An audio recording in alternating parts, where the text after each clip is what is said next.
competition here at Skagit Speedway calls Cobble Hill, British Columbia his home. The 21P, that's Robbie Price, Saratoga Motorsports Park, Shark Racing Engines, Malahat Auto Wrecking, Grinders Automotive and Marine, Cow Creek Mining and Exploration for him. It is the 51 car tonight. That is the team car to Trey Starks of Dallas Melby. Melby in the 55. Sponsors are TNC Concepts, Starks Racing, AL Driveline, Newland Bar Service, Melby Fabrication, and Truck Repair. Out there as well, from Burlington, Washington, some Grinders Automotive and Marine, All-In Construction, Hamilton Construction. That's the 96 of Greg Hamilton.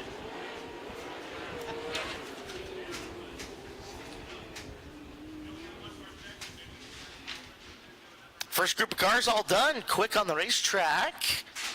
Always say quick on the racetrack, but we're anticipating maybe a second session of these guys in a bit. Was Starks, Bailey Jean, Hamilton, Otis. Greg Otis' 9 car out there. The Otis Concrete Machine from Cedar Woolley, Price, Melby, and Wallenfels Jr. The early running order is, yeah, they're still out there making some slow laps. Might see them gas it up once again here in just a couple of seconds. Yeah, I wouldn't be surprised. We saw this last week as well. Just with the heat, you're forced to put so much moisture into the racetrack to try to keep it throughout the night that you can see typically as the night gets started in hot laps, it just takes a little bit to get some of that moisture worked in and burned off the racing surface. So you see cars packing in a slow speed, and it usually results in much quicker lap times that second time through after they've worked it in at first. So let them roll around for a couple of seconds, get that top level kind of blown off. And we'll see what lap times look at when they're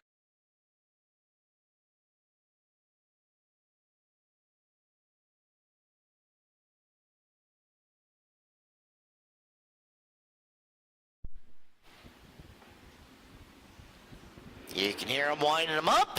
And second run here for the Car-Mart USA 410 Sprint cars and their hot laps. Start sits at a 13.415. I would imagine there's kind of your baseline. It's the quick time so far. You'll see that probably drop into the 12s and probably even a low 11-second bracket, depending on how well the track works on.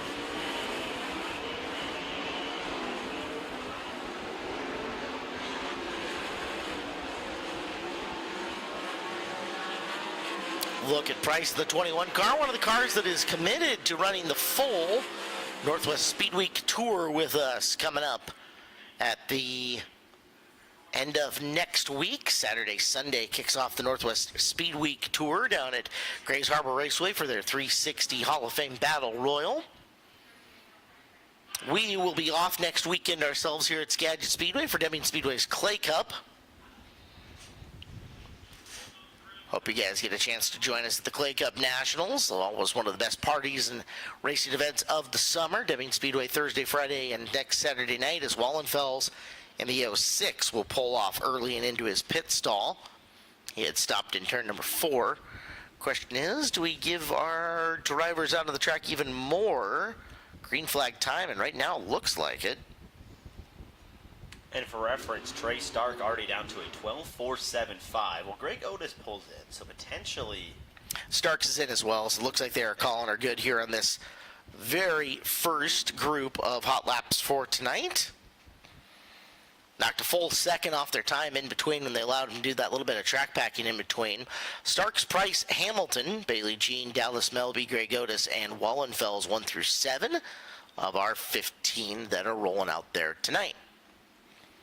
That even looks like they came out in order to some extent from what they're supposed to be close for qualifying. So yeah, Otis will be the first car on track, then Starks, Bailey Jean, Hamilton, Wallenfels, Price, and Melby. So next group, 8 more coming out here for our second run. And another thing to kind of watch here as we're going to go through hot laps, qualifying for 410s, midgets, and sporties as well, is how the track's going to develop, because we're going to run that second quote-unquote feature from 629 here after opening ceremony. So what is the track going to look like here early on in the night for 17 laps? They'll be run there, and then how will that, change into our 30-lap feature come later tonight? 3 open wheel divisions. That'll make a interesting look at track prep and track conditions as we go, as we've got Sportsman Sprints and Focus Midgets to follow that. So it'll be a interesting challenge for the track prep crew, trying to keep enough of the H2O in it to let these open wheel cars and drivers blister the surface and do what they do best. Go out and drive around and entertain the folks in the grandstands here tonight at Skagit Speedway, as we have got our next group of cars starting to fire engines coming out of the corner.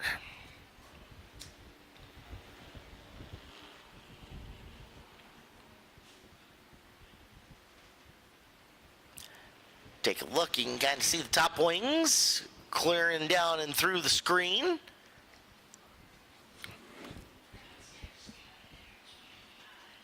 They slowly work their way into 1 and 2 as we get the rest of them out here on track.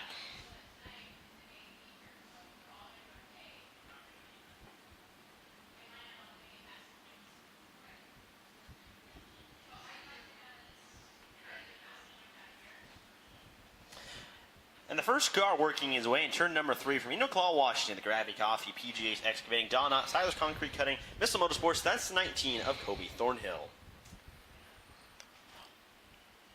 Following Thornhill, it is the guy starting on the pole for our 17-lap feature number 1.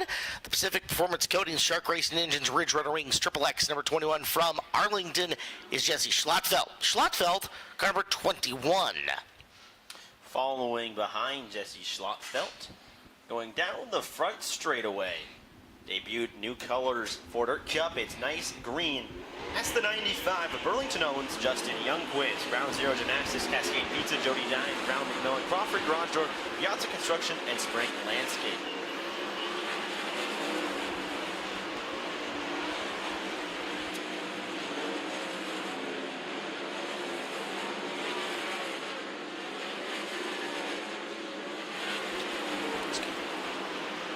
So Youngquist rocketing his way in through the corner.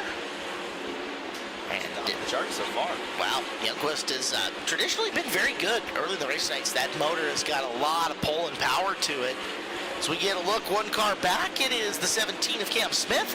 He's from Mill Creek, Washington. Smith Adrian Motorsports, QuickTime Espresso, QuickTime Transport, Linden's Restoration and Fab, and DC Signs.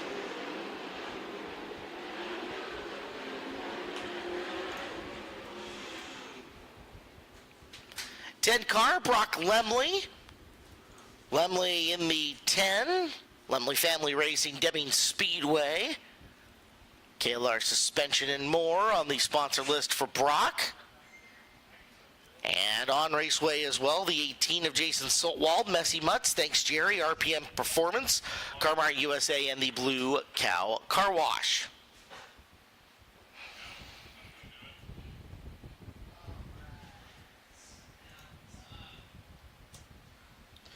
Eric Fisher out there in the 26. The Burlington native, Wing Down Racing, Speedmart Race Routine Foundation, Powder Coating Inc., and Shark Racing Engines. Anybody else that snuck out? I don't. Ashley Anstonson, maybe. She's listed on here. I don't know if I did see the 4 car. Believe we got late word that she had moved over to. She had actually drawn in as a 410, was a sporty tonight.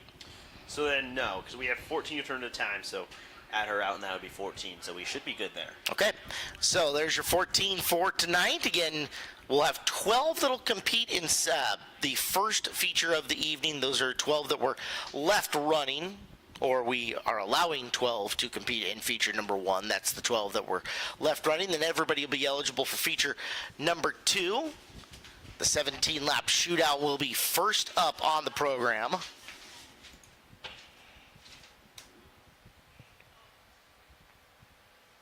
As your teams will load into the middle, your track record owned by David Gravel in the 410s at 10.586 seconds. August of 19 is when that track record was set. Gravel at 10.586 seconds.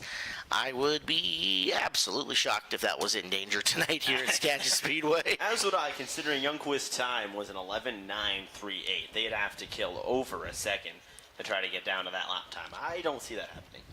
That night that gravel set the track record had been one of those late August thunderstormy kind of evenings where the air was real heavy, a lot of moisture in it, and after track packing you saw that top layer still looked very wet, raceable, but really sticky. And he came out and you just heard the difference in the motors that night. They were screaming, using all in that case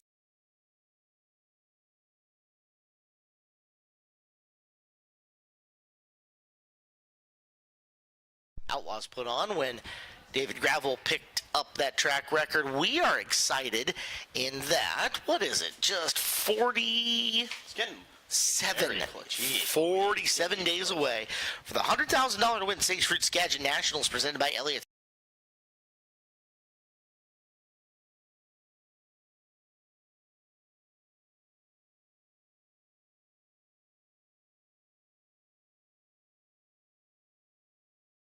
At SkagitSpeedway.com. Lock in your favorite place to sit.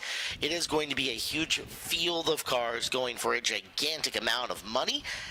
We are really excited to have them here, and it's going to be great seeing some drivers that we've never seen before, and then a lot of names that you're very familiar with. Sweet, Rico, Casey, Tyler Courtney is coming back, the former Dirt Cup champion, the reigning Dirt Cup champion. Corey Day is coming back.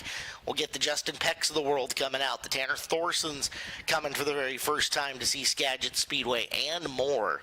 TT of Tanner Holmes will be up here as well. Zeb Wise will be returning here to try to defend the boss's money.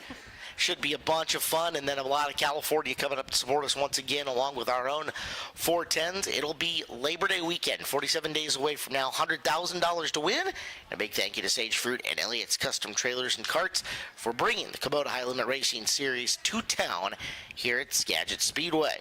I want to remind you guys, there's no seating in the aisles. If you have brought a stadium seat or something, it's got to be sitting on the wood bleacher or the grass. You can't have it on the concrete. The fire marshal requests that for us, as that is a walkway.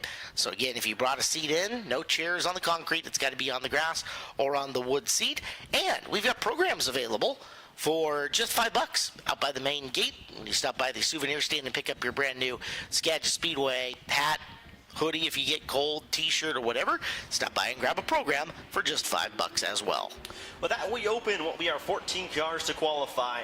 And at Cedro Woolley Washington, first car to turn time, the Otis Concrete, that's the number 9 of Greg Otis. Greg Otis and the 9, the first of 14 410 sprint cars here tonight. So you turn a time in qualifying. Otis is set to turn his first lap out of turn number 4. He comes across at a 13.272. 13.272 for the 9 of Greg Otis. Otis runs the same line as he did on his lap number 1. Can he go better on lap number 2? He does. Better on lap number 2. And a 12.651. Out on the racetrack, looking to set the mark to beat, is our points leader in car number 55. It is Trey Starks. Starks in the TNC Concepts. Starks Racing, AL Driveline, Newland Bar Service, Melby Fabrication and Truck Repair, his wife Allie sponsored rig. Quick time, 11.901. 11901 for Trey right off the bat. Starks, can he go faster? Lap number 2 is waiting for it to register. And 11.915, slower on lap number 2 for Trey Starks. Next up, turn time out of Snohomish, Washington. The Art by Nature, Bickford Motors, Jim Matz Trucking, Double A Plumbing, Aesthetics by Kenny. That's the 14B of Bailey Jean. Bailey Jean in the 14B. Her opening lap is good for second quick at a 12.224. 12240 for the 14B of Bailey Jean. Last couple of weeks, she's really picked up her qualifying game. You can see the front end flying off of 4. Lap number 2, not as good as a 12.391. On racetrack out of Burlington, it's Greg Hamilton in 96. Grandner's Automotive and Marine, all in construction and Hamilton Construction sponsor G. Hammy as he rolls into corner number 3. It's just what the kids are calling him. I'm for it. I'm working here for it. 12.195. We'll put him second quick. 1.2.195 for Hamilton. And lap 2. Slight improvement, 12.188, 12.188. He goes 7/1,000ths of a second faster on his second time by. Well, our fifth car to turn a lap time is the 6 of Wallenfels. However, he is not up to speed yet. See if that 06 can get on the gas pedal. He will take the right turn, so not a lap time going to be turned for the 06W. 06, Sean Wallenfels Jr. I'm so used to having that W in there. It just gets me sometimes. I get you. Well, with him off, we'll turn our attention over to the 21P, the Cobble Hill, British Columbia native Saratoga Motorsports Park, Shark Racing Engines, Malahat Auto Wrecking, Grinders Automotive, and Marine Cow Creek Mining Exploration. That's the 21P of Robbie Price. Robbie Price in the 21P picked up a win in 360 competition here last Saturday. Has not found a way to get a 410 victory yet. However, he's been on the podium. He's ran very well. First lap time for Price is good for second quick at 12.082. 1:20.82. Price going to be with us for the Northwest Speed Week Tour all 6 nights. His second lap time not as good, 12.271, but still second quick. On the racetrack from Ravensdale, Washington, it's the 51 of Dallas Melby. It's the TNC Concept Starks Racing AL Driveline Newland Bar Service Melby Fabrication and Truck Repair entry tonight. Melby will go 12.624 on the opening lap, 12.624.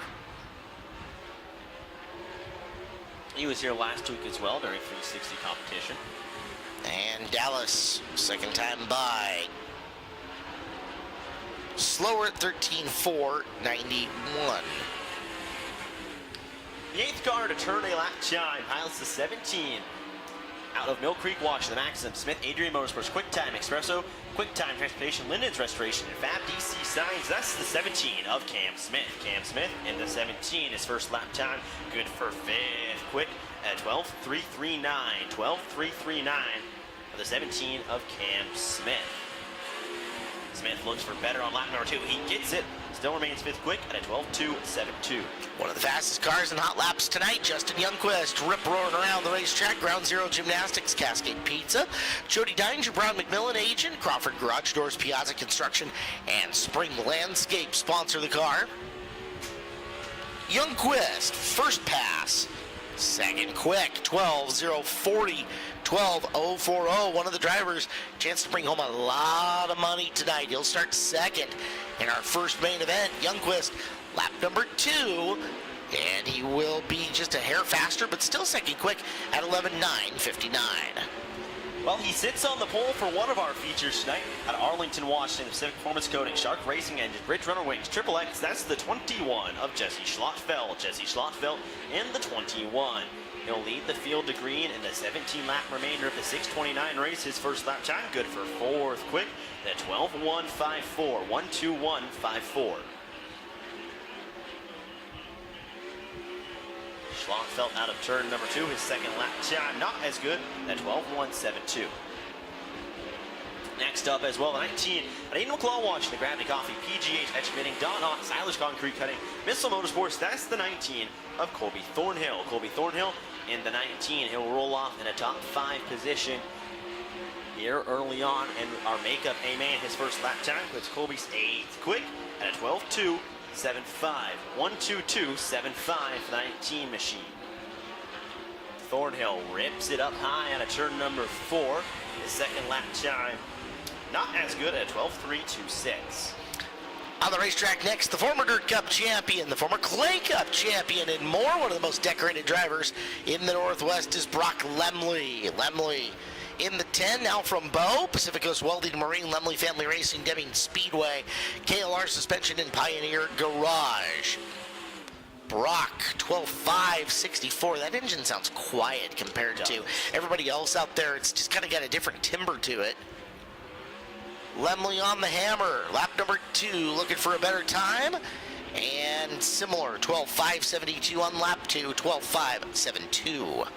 A man who's no stranger to Skagit Speedway knows how to get around it awfully well. Calls Burlington, Washington his home. The Messy Mutts, thanks Jerry, RPM Performance Car Mart USA, Blue Cow Car Wash. That's the 18 of Jason Sowald. Jason Sowald in the 18. His opening lap is quick time at 11.887. 11.887 for Jason Sowald. Beats out Trey Starks. Can he go better here on lap number 2? Runs the bottom. Second lap time better at 11.820. Sowald, one of those guys that could bring home a lot of money tonight. He won 10 grand in one night last year. See if he can do it again this season. 26th, Eric Fisher. He'll finish out time trials tonight. The Wing Down, Speed Mart, Race Redeem Foundation, Powder Coating Inc., Shark Racing Engines, former track champ from Burlington. Eric, 7th quick on his opening run at 12.218. Second time by. Off the high side, rockets down and through, and runs an identical lap, 12.218 both times. Mr. Consistency, Eric Fisher, 7th quick here on the field. Consistency can pay off if he can do that all night. Things trending upwards, though, for Jason Sowald. He's our quick qualifier here at 11.820. Nice job, Jason. 11.820, our fast qualifier on the night. Here in the Car Mart 410 Sprint cars. One of the interesting things, Caleb, I don't know if you saw, a lot of the guys felt like, at least, we've got a better angle of turns 3 and 4. We're running up high, but when you went and watched Jason Sowald turn his time, he was at the bottom or maybe just cresting the middle of the turn, and that's how he went so quickly. So interesting to see him turn that quick time on the bottom where a lot of guys were thinking up top was the place to be. Sowald, the master at reading this racetrack, he's actually spent a lot of time over the years working with the track prep crews coming out and actually getting on a tractor, getting on a grader, getting on one of the water trucks or something like that and saying, hey, what do you guys want me to do? Why are you doing what you're doing? How can I help out? So he has learned a lot of track prep technique himself and already a guy with a ton of experience and a lot of time reading racetracks. Now knowing a little bit better what goes into getting the racetrack prepped might give him that extra half an advantage, that 1/10 of a second of, okay, I should be down half a lane getting into this corner that pays off in time trials for a guy like Sowald, who is, I don't know if he is the winningest driver in Skagit Speedway history in terms of feature wins, but he does have the most individual big race wins and track championships. Calculated that a couple of years ago, and Jason is at the top of the list there, a surefire Hall of Famer once he is ready to hang up the driving shoes and helmet and call her a career. So it's been great for Jason, and he is still super competitive and in good shape tonight for taking home a lot of money potentially. I'll test your memory here, Caleb. Okay. You said you did that a little while ago. Was there anyone remotely close to Jason? He was actually eclipsing a couple other guys who had a lot of individual track championships and accolades of their own. Guys like Mark Hewson, who had been a multiple-time division champion and had won 2 of our Bobsburger and Bruce Summer Nationals. That's kind of how that was my marker on that, was individual track championships within divisions and then wins at our tentpole races such as Dirt Cup, Summer Nationals, and World of Outlaws. Okay. Now be high limit, so we'll calculate that one in. As we get ready, Sportsman Sprint cars should be coming up next here at Skagit Speedway. They will practice. We'll also have the Focus Midgets in between. So Sportsman will practice, Midgets will practice, and then Sportsman will qualify. That is what's next up on the program here at Skagit Speedway.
tonight.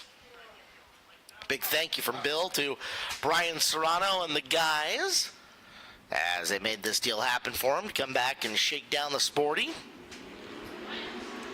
Behind Rude, the 90 of Brian Holkevist, the Cedar Woolley native, Merritt Builders, Cats Bar, Boulder Creek, Motorsports Monday, TTNW. It's the 90 of Brian Holkevist.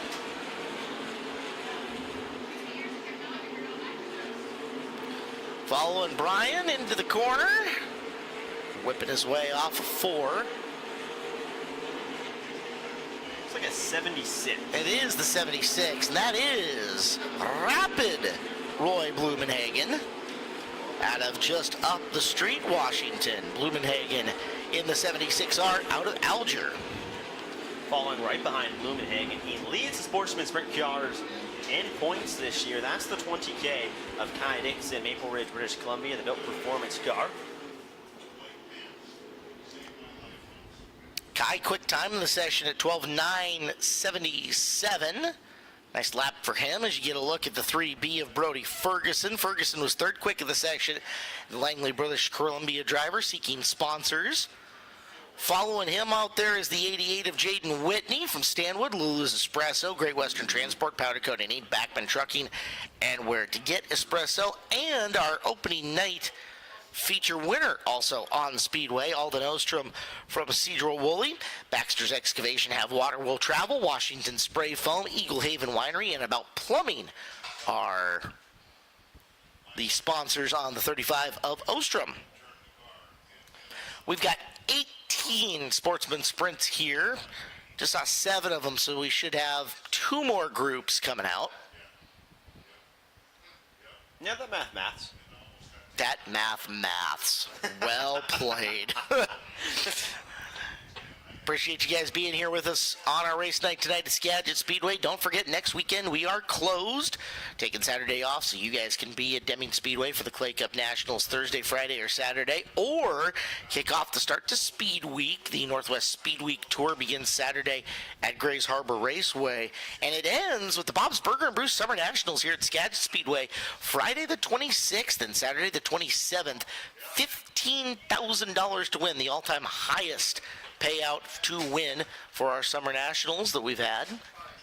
Lots of dough for you guys. Hopefully you'll be here. You can get your tickets online at SkagitSpeedway.com.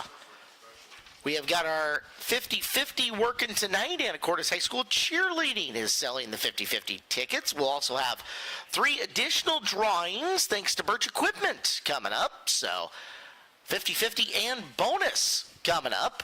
Hope you guys will contribute, help out the Anacortes High School cheerleaders, and possibly take home some bucks of your own.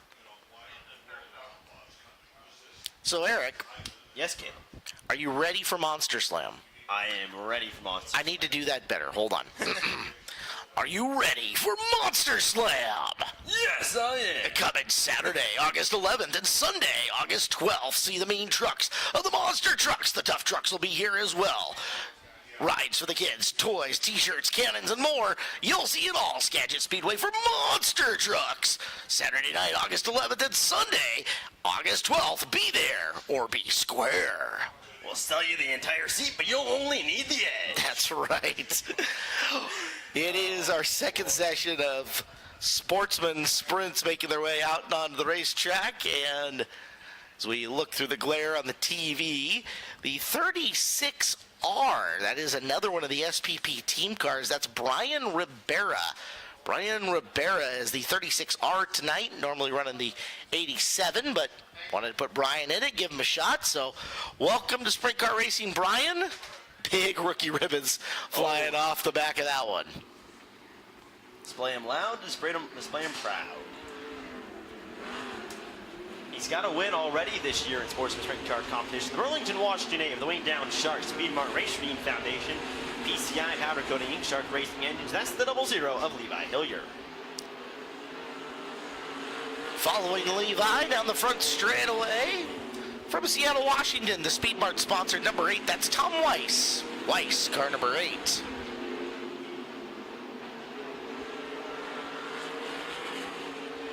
cut some pretty good laps out here. Lap times improving pretty significantly. Next driver comes out of Everett. The OnlyInc.com 5C, Chris Foster, picked up a win at Grace Harbor Raceway a little ways back. Foster in 5C. Behind Foster, that's the 23. None other than Holt. Steve Parker. There we go, yeah, Steve Parker. The Cedro native. I believe we saw the 21Z of Kira Zylstra out on the racetrack. Clan Graham, Kerrigan Enterprises, D&G Backhoe, Monroe Chiropractic and Alternative Medicine, Miracles and Memories Academy for Kira in 21Z. And looking down the list, we got all of them, 13 in, with 5 more to jump out and onto the racetrack here. So quick time so far still is Dixon, but right on his tail is Hillier, 16 thousandths separating Kai Dixon and Levi Hillier. Parker third quick, Whitney 4, and Ferguson 5. And if my memory's correct, the last time the Sporties were here was during that 629 where they just got through the heat races. Kai Dixon, Levi Hillier had both won. I'm spacing now the third heat race winner. So 1 and 2 in hot laps. Can see how that plays out in qualifying, but 2 very fast cars were fast last time out and probably will be fast again tonight as well. Well, it is car number 4, and tonight that is Ashley Anstenson driving for her sister Allison. Allison still recuperating from incident a month ago or so now. Yeah, about a month ago. So it is big sister Ashley in the car tonight. Car sponsored by Chad Fisher Construction, Economy Propane, Red Dog Plumbing, Nordic Temperature Controls, and High Tech Roofing. Ashley Anstenson, car number 4, here tonight.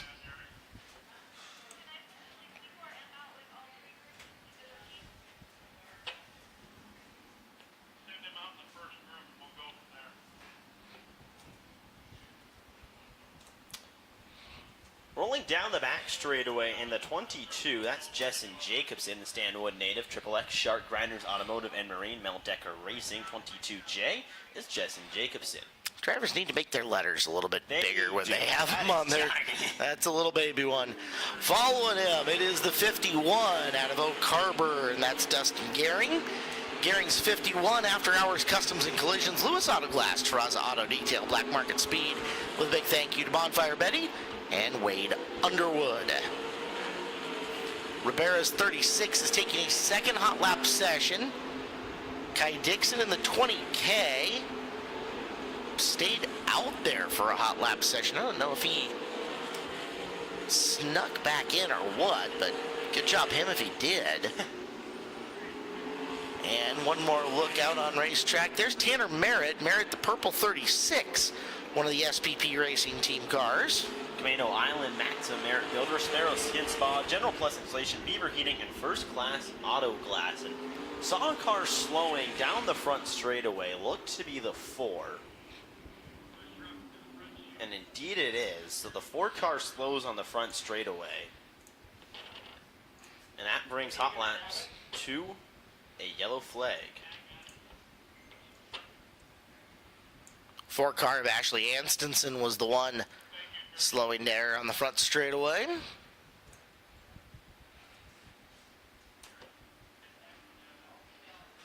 06 of Daniel Cernich also out on the racetrack. Cernich trying to make his re-debut. I don't know how you want to say that. It's been 4+ years since Daniel was in the race car, so Cernich back with us in the second of the Frank Sherman machines, and that'll do it. Hot laps all done. Kai Dixon quick time. Hillier second, Parker third, Jacobson 4, and Whitney 5. Northwest Focus Midgets are next out on the racetrack.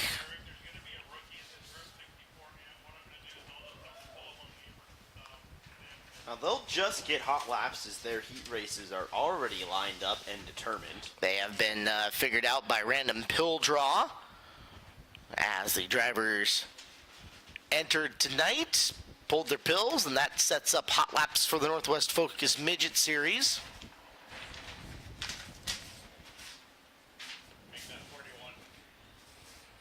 You have got the following out on track. It is the 17 of Kyle Hansen. You've got the 17M of Shane Smith. Hansen's the black and blue with white 17. You're taking a look at the 41B of Brad Pritchard. Brad's out of Burlington.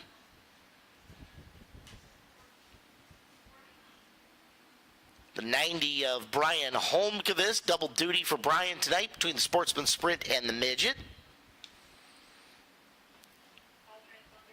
That is the 64, new rookie to the series, Stephen Massengale. Stephen Massengale in his first laps, literally picked this car up just a couple of weeks ago. Time to learn how to go racing, my friend. You have got Ayuka Carlson's 18, Nick Evans is 24, Morgan Benson's 27M, Ashley Thompson's 41. Brianna Peterson's 5B and Shane Smith's 17M also out on racetrack. 20 midgets, first 10 of them on the racetrack for Hot Lap Session 1.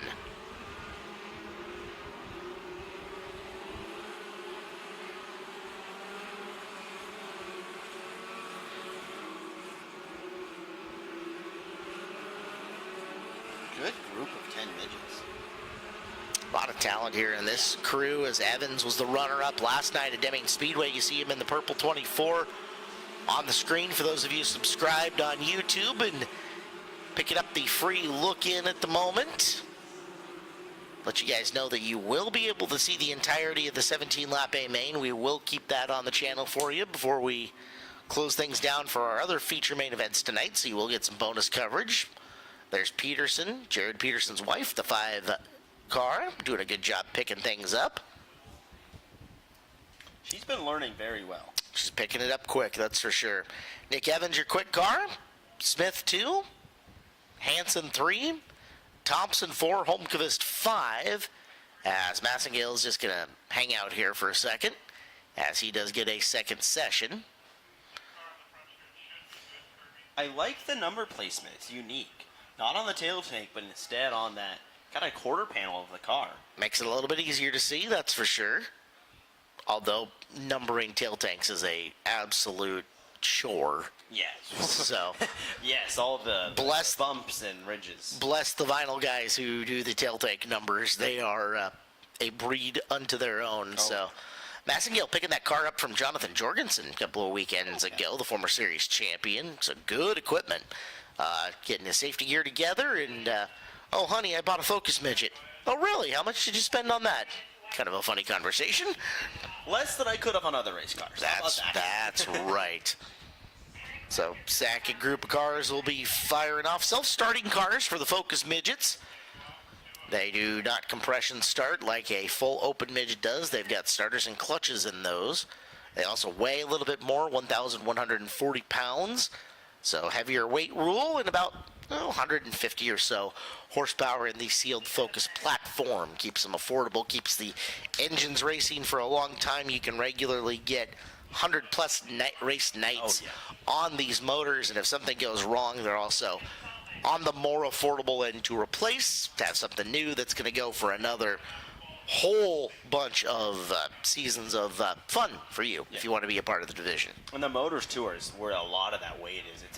It's in the blocks of that car. That's where majority of the weight comes from for these Focus midgets and why they're so heavy for as small as they look. As opposed to the lightened Toyota or Stanton blocks that you see out in the big open midgets that are running around the country in USAC and Power IA competition, extreme midget racing, and of course the beloved Chili Bowl. So we are waiting on session number 2 still.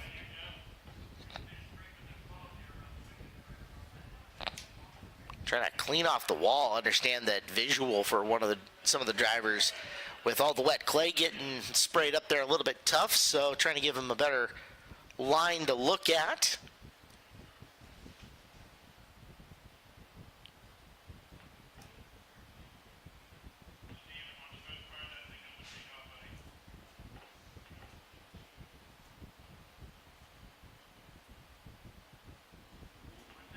All right, so I hear the motors fire.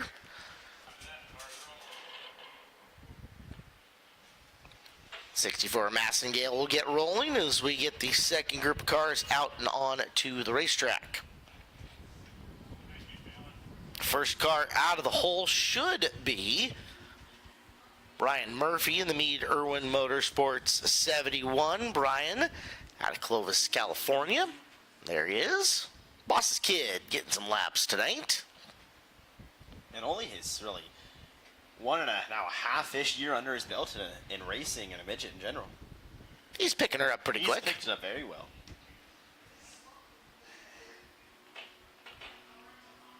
Back straight away, Eric Turner driving for Bob and Lori Scott in the 7S. Car's had some potent combinations and good drivers in behind it before. Jared Peterson's going to be the white and purple number 32 winner last night at Deming. It has been since early June since Peterson has been defeated in that car. It has been a while. So, testing his luck here tonight.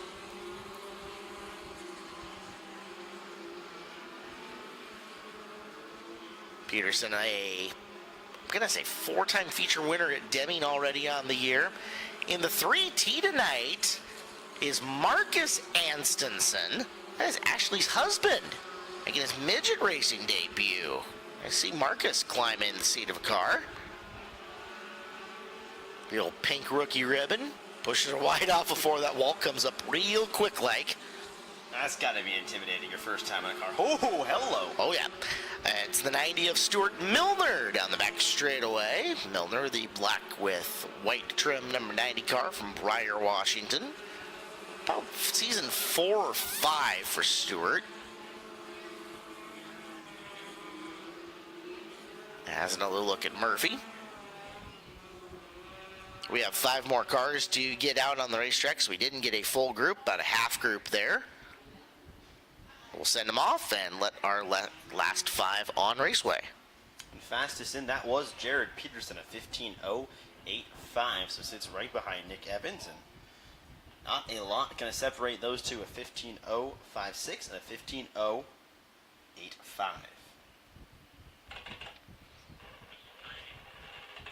5 more cars to come out and get time for the Northwest Focus Midgets here at Skagit Speedway. Well, we've talked about it a couple of times. It's the Northwest Speed Week Tour returning in a couple of weeks. Again, we started July 20 and 21 down at Grays Harbor Raceway for the Hall of Fame 360 Battle Royal. Down there we go to Southern Oregon Speedway. That is Medford, Oregon, all the way down by the California border on July 23rd. That is Tuesday. We're going to Lebanon, Oregon, Willamette Speedway on Wednesday the 24th.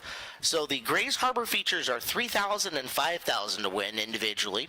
Then we go $2,500 to win at Medford, $2,500 to win at Willamette, and then come back here for the Bobsburger and Bruce Summer Nationals, where obviously your prelim night number 1 is for points for the big night, but we're also paying $2,500 to win for the feature winner on that night, and then $15,000 to win on Saturday night here at Skagit Speedway. Also, Speed Week winner, $9,200 richer in that points in our tribute to Fred Brownfield. Very cool deal going on, so make your plans to hang out with us at the Northern Speed Week Tour, which is coming up here at the end of next week. Yeah, there's near $17,000 in that total points fund, so a lot of big money on the line. Let's take a look. Cars on track. That's Levi Harless, the white and green, number 09. And actually, it may not be Levi tonight. Let's look. It's Alex Peck who is signed in to run that car. So Peck will be in the Harless family Rusty Becker special tonight. Peck, the 09. Behind him in turn 1, that is the 78. Jeff Westergaard has drawn driver duties for it tonight. So Westergaard, top 3 last night at Deming Speedway, and our most recent Skagit Aggregates IMCA Modifieds winner here at the track. A man of many talents. Has race car, will travel. Likes to travel. Racing in turn 3, Derek Amundsen is in the 53X tonight, driving the Court Trucking car. It's Chad Kincaid in the black and blue 50, so Amundsen the white 53 Kincaid, the black and blue 50 car.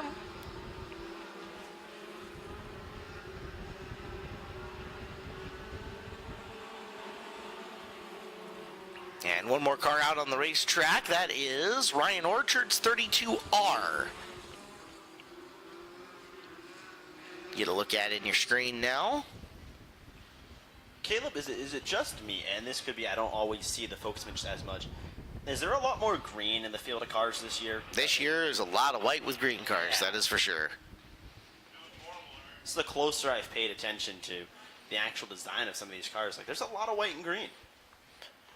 It was a popular color combination this year. As we get ready, we're to move on to Sportsman Sprint Car qualifying coming up next here at Skagit Speedway. Welcoming in the folks from Birch Equipment who are trickling their way into the grandstands. Hello, Birch Equipment. Nice to have you guys in here tonight celebrating with us. We appreciate you being here. Reminder to check out the all-new, awesome Car-Mart Jeep Gladiator Pace Truck. If you're looking for a vehicle, Car-Mart and RPM Performance turn ordinary into extraordinary. Check everything out at carmart.com or visit them at Car-Mart Auto World Exit 229, just off I-5 in Burlington. Caleb, I need you to hit that extraordinary more. If you look throughout your ad read, it is completely bold, extraordinary. All right, you need to get more of that. A little more emphasis on that syllable. You got her. Quick pause, and then we will have Sportsman Sprints on the track for qualifying coming up.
We are stacked up and just about ready to go. Understand we'll get a safety lap 2 before the end of all of this as drivers getting prepped for time trials for the Sportsman Sprints.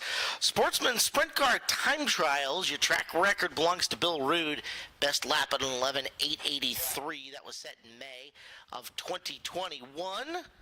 We were down in and around some decent lap times. We'll see how they develop here for our Sportsman Sprints, although the track been sitting there in the hot summer sun here in Alger, Washington. While we wait, first car on the racetrack is ready to time in. Out of Langley, British Columbia, the Triple X Shark looks for as much sponsorship as you would like to give. The 3B, that's Brody Ferguson. Brody Ferguson in the 3B, his opening lap time puts him first quick at a 13:1.83, 1:31.83 for Ferguson. See Ferguson at the Clay Cup Nationals next weekend. He'll have a 600 amongst the 50 others of them at Deming Speedway. Lap number 2, not as good, a 13:5.06. So following Ferguson, this is the 90 double duty tonight for Brian Holmqvist out of Bow. Merritt Builders, Cat's Bar, Boulder Creek, Motorsports Monday, TT&W, the sponsors for Brian. Holmqvist, lap number 1, 13:878, 1:3878. Lost a little bit of speed there through 1 and 2, dove it in and washed up on the exit of 2. See if it's better, but I would doubt it. Way up wide out of 4 and slower at 14:697, 14.697. Eric, this guy is a racing veteran, a former 410 driver here at the track. He used to make his way down from British Columbia. Now he lives just right up the road. It is Rapid Roy Blumenhagen in the 76R. Roy's first lap's 14:648, 1:4648 for Roy. His father-in-law, Hall of Famer Butch Gilbert. Wow, okay, so a lot of racing blood in that family. Son Carl raced in the Sportsman for a long time, was a feature winner as well, 15:005 on lap number 2 for Roy. He's a feature winner here already once this year out of Cedro, Woolley, Washington. The Baxter's Excavation, Have Water, Will Travel, Washington Spray Foam, Eagle Haven Winery, About Plumbing. That's the 35 of Alden Ostrom. Alden Ostrom in the 35. His first lap time, good for second quick at a 13:474, 1:3474. Ostrom runs her up high down the middle on turns 3 and 4 to the start-finish line. Second lap time not as good, a 13:721. Following Ostrom out, one of our rookies here at Skagit Speedway. It's the 88 of Jaden Whitney out of Stanwood. Lulu's Espresso, Great Western Transport, Powder Coating Inc., Backman Trucking, and Where to Get Espresso, the sponsors for Jaden. First time trial effort for him, 13:776, 1:3776, and you can see how far off these speeds are, Eric. We were speeding up, and now things are taking, well, a slow pace. Yes. At best. These are very tiptoe around the racetrack lap times, 13:654 on lap number 2. On the racetrack next, this is the 72 of Bill Rood. Bill Rood out there running for the Button Shullens, Brian Serrano. And first lap 4, Bill comes across at 5th quick, 14:314. So again, the current track record holder, almost 3 full seconds off where they would be at their track record speeds. Now, 14:2. So 5th quick for Bill as we move on. We move on to the 7th car to turn a lap time out of Seattle, Washington Triple X Shark Speed Mart. That's the 8 of Tom Weiss. Tom Weiss in the 8 tiptoes in around the bottom of the raceway. And his first lap time, good for 5th quick. He knocks down Bill Rood at a 14:225, 1:4225 for the 8 of Weiss. Just cracks the top 5. Let's read upstairs through 3 and 4. And he go quicker on lap number 2. He does not, 14:529. I'm wondering if anybody's willing to get all the way up on the cushion. Weiss got about 2/3 of the way up there, maybe find some of that wet clay. Levi Hillier is going to try to hug the very bottom of the racetrack. The Burlington, Washington driver, sponsored by Wingdown, Speed Mart, Race Redeem Foundation, Powder Coating Inc., and Shark Racing Engines. Levi, lap 1 second quickest, 13:186. And yeah, he's going to hug that bottom, that little patch right down low, right next to the apron. Try not to slide too far out of line. Hilyar's second lap is slower at 13:351.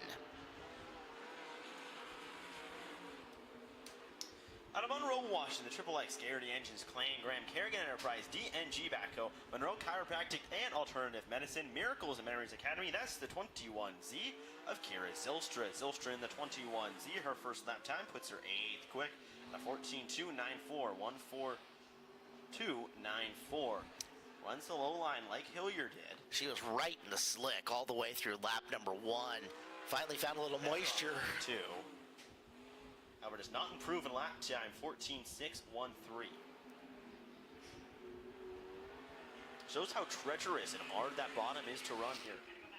Slow as fast, possibly. We'll see if that ends up paying off.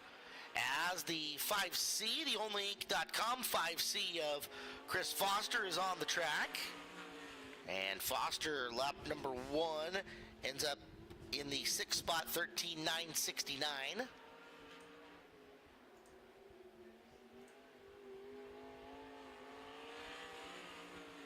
Lap number 2 for Chris, and he is slower at 13:990.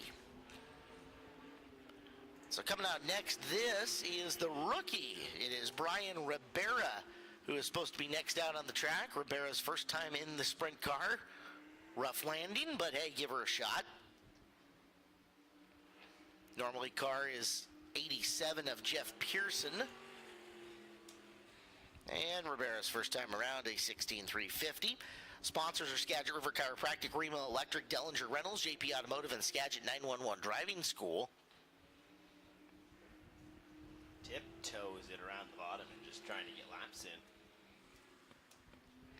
And lap 2, faster, 15:804, 1:5:804. It's a good improvement. I can tell you, first time strapped in, step on the gas pedal, things happen very quickly. Oh, yeah. So, and especially with somebody else's race car, right? You want to take good care of it. Brian is one of the crew guys for the SPP racing team, just getting a shot to go have some fun tonight.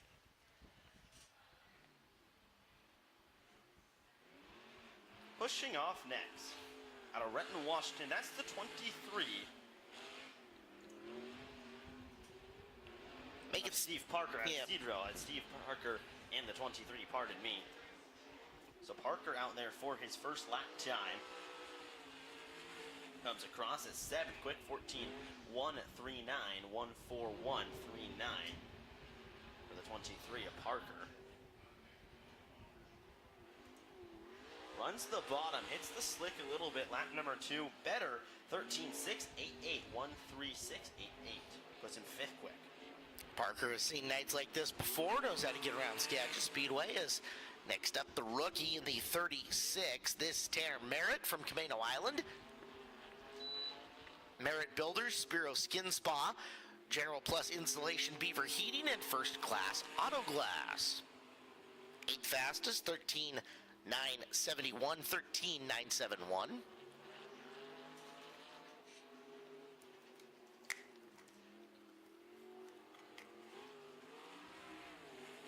Second lap around, Tanner, 14:936, 1:4.936.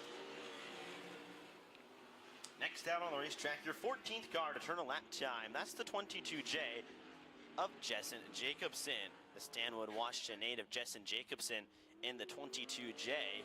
Triple X Shark Grinders Automotive and Marine. Mel Decker Racing, his first lap time is good for, waiting for it, 6th quick. 13:754, 1:37.54 for Jessen Jacobson. Jacobson on lap number 2 comes across, not as good, 13:775. So Jacobson, good lap for him. As next down, out of Oak Harbor, it's the After Hours Customs and Collisions, Lewis Auto Glass, Terraza Auto Detail, Black Market Speed. Special thanks to Bonfire Betty and Wade Underwood, the 51 of Dustin Gehring. Gearing on the clock, and the lap 14.693, 1.4693. Early pill draw beneficial tonight for the drivers here in Sportsman Sprint time trials. As you see, Gehring misses the bottom, washes all the way up to the wall. His lap number 2 gets better by just a hair at 14.678, 1.4678.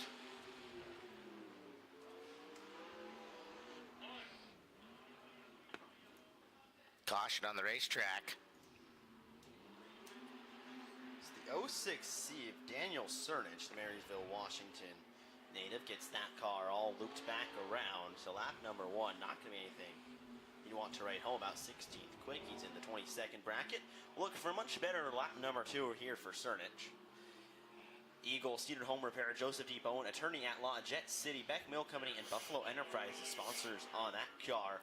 A little loosey-goosey out turn number 4, rolls it across the line. Lap time is better, 15.945. Frank Sherman fielding that car for Cernich here tonight, as he does for Wallenfels in the other divisions. We have got 2 more cars to go as far as the time trials are concerned. The first of them will be our 20K car. Young man having a whale of a season, leading points. That is Kai Dixon. Maple Ridge, British Columbia. Built Performance sponsors the car. And Dixon, 4th quickest, 13.584.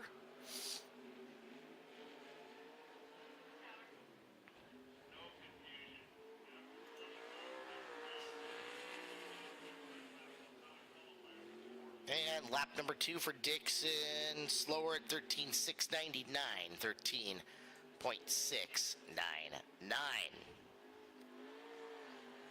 So Dixon finishes, let's see.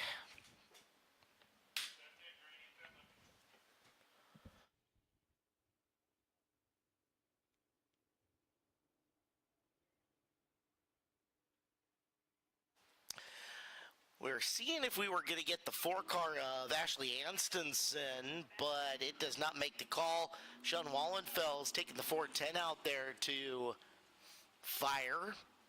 See if he gets some speed out of it. No hood on it, but he has been able to get on the throttle a couple of times. So Wallenfels, this is just a test lap. 4-car of Anstenson does not make the call. And that will finish us tonight for our qualifying efforts here at Skagit Speedway, where Brody Ferguson, first car out. Early bird gets the worm, 13.183. Your quick time tonight. Racetrack taking a lot of sunshine, and they're going to come out and start doing some work on it. So we will take a timeout. Opening ceremony scheduled for 7 o'clock. We're back with more in just a little bit here at Skagit Speedway.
Well, on a sun-drenched Saturday night here at Skagit Speedway, we are excited to have you guys here and with us tonight to enjoy a great night of sprint car racing and more dual 410 main events on the docket for you guys tonight. Glad to have you with us.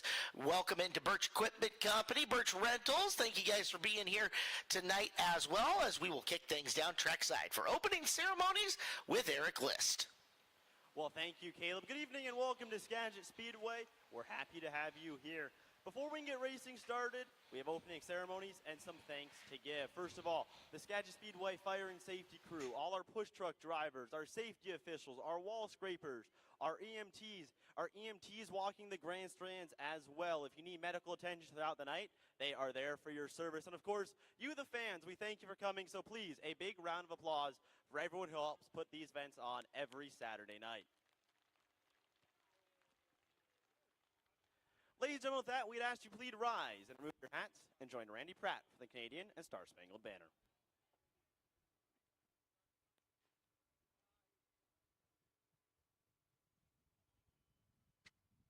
Oh, Canada, our home and native land, true patriot love in all of us command.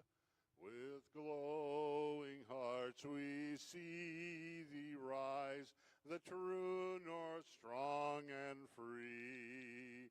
From far and wide, O Canada, we stand on guard for thee.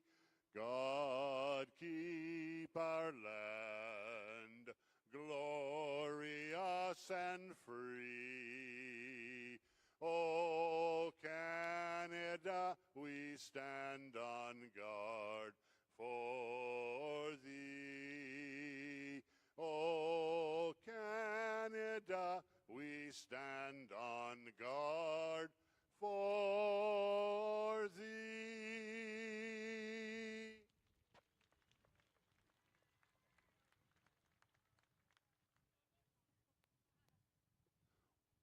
Oh, say, can you see by the dawn's early light what so proudly we hailed at the twilight's last gleaming, whose broad stripes and bright stars through the perilous fight o'er the ramparts we watched were so gallantly streaming.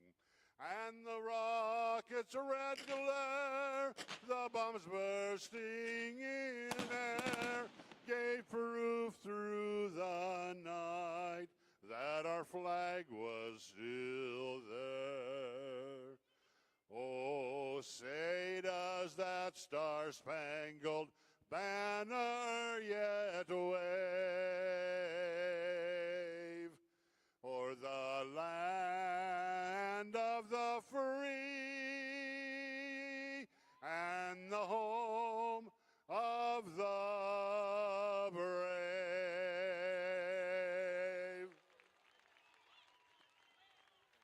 Ladies and gentlemen, one more big round of applause for everyone here at Skagit Speedway. Well, with that, Caleb, a rarity we get to say this early in the night. I think it's feature time. Hey, I like it. Great plan. Let's go A Main Racing right away, where we're going to hand out $5,000 to the winner of our Makeup 410 feature. And it's not even really a Makeup 410 feature. It is the resumption of one that got a little moist 13 laps into it and had 17 laps in to go. So up first tonight is 410 main event number 1, which will start in the running order in which it was at the point in time where we called it a night of racing that night. We said, hey, we want to give these drivers and teams to finish what the chance to finish what they started, and so we will roll them out and onto the racetrack first for tonight's first A Main event of the evening. They will come back and run a full program after this as well, with heat races and a main event for $5,000 more dollars to come out. But this first one will be the 12 remaining cars that were here on that evening. There were 10 of them that have made the call for tonight. A couple may be a lap down at this point in time, but we'll start them in the running order that they were in originally when we go back to racing action. So it's just like we put a 2-week pause on the deal and said, all right, come on back, let's try it all over again. That is coming up first in the program here tonight at Skagit Speedway. I want to welcome in my friends here tonight for the Race for Research charity organization out of the San Jose area. Race for Research is an event featuring Northern California race car drivers and their teams raising money, getting together for one night, raising money to benefit St. Jude's for an evening. It's a group that I've been with for a couple of years. We do all kinds of good things. Last 2 years, we've raised over $230,000 for St. Jude's. It's a big deal down there, and it's something that's worth your time taking a look at. If you guys will visit online, the social media on Instagram is SJ Race for Research. We do all kinds of cool things throughout the year as well, and they are here tonight enjoying the races at Skagit Speedway. So Race for Research crew, nice to have you guys in here tonight at Skagit Speedway. Appreciate you being here with us at the track.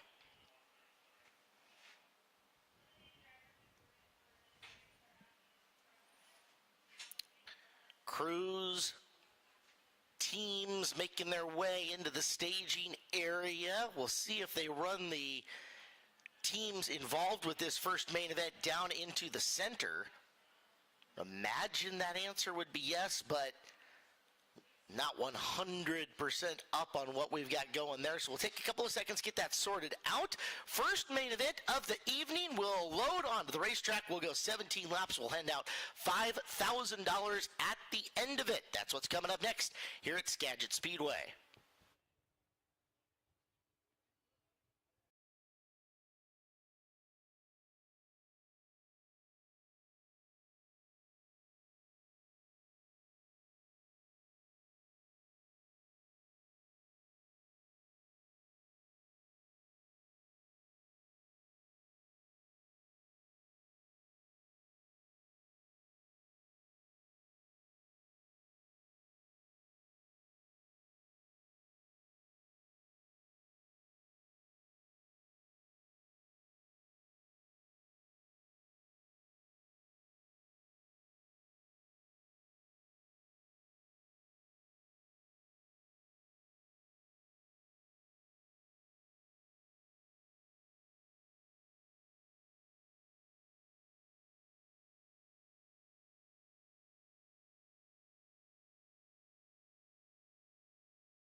Drivers making their way onto the tracks, getting a couple of laps. Make sure everything shakes out okay. We've got 17 laps remaining in this feature. Feature number 1 of the night will have Jesse Schlotfeld's 21 car. Up in the front of it is Schlotfeld in 21 out of Arlington, Washington. Your second place runner will be Justin Youngquist out of Burlington in the 95. In third, Mount Vernon's Eric Fisher, car number 26. And in fourth, the 18 of Jason Solwald out of Burlington. Colby Thornhill will run in the 5th place position out of Enumclaw. He is in car number 19. Running 6th will be the 96 of Greg Hamilton. 7th, Cam Smith in the 17 out of Mill Creek. Bailey Jean in the 14B will restart in the 8th position. Restarting in the 9th position will be Greg Otis out of Burlington. And starting 10th on the field will be the 21 of Robbie Price. Price had just brought out a caution flag right before we had the racetrack get too wet. And we had to call the evening off, so Price in the 10th spot. As show him green once again and give him another hot lap.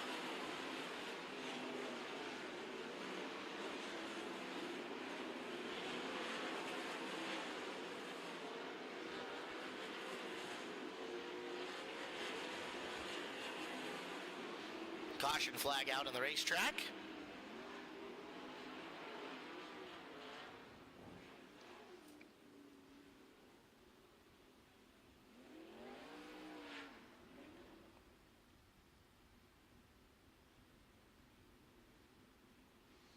So we'll get them lined up and staged up. It is main number 1. This will be a 17-lap sprint,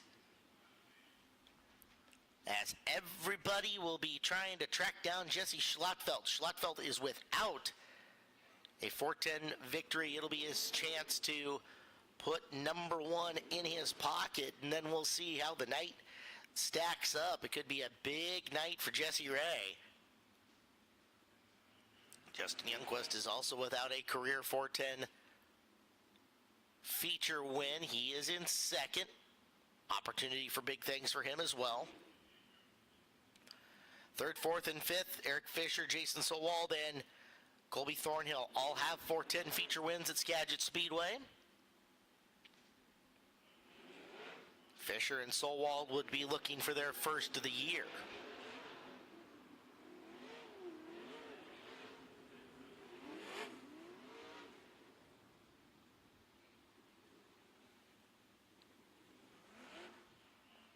Thornhill will file into position, single file in behind Solwald as the Car-Mart USA Jeep Gladiator pace truck is on track.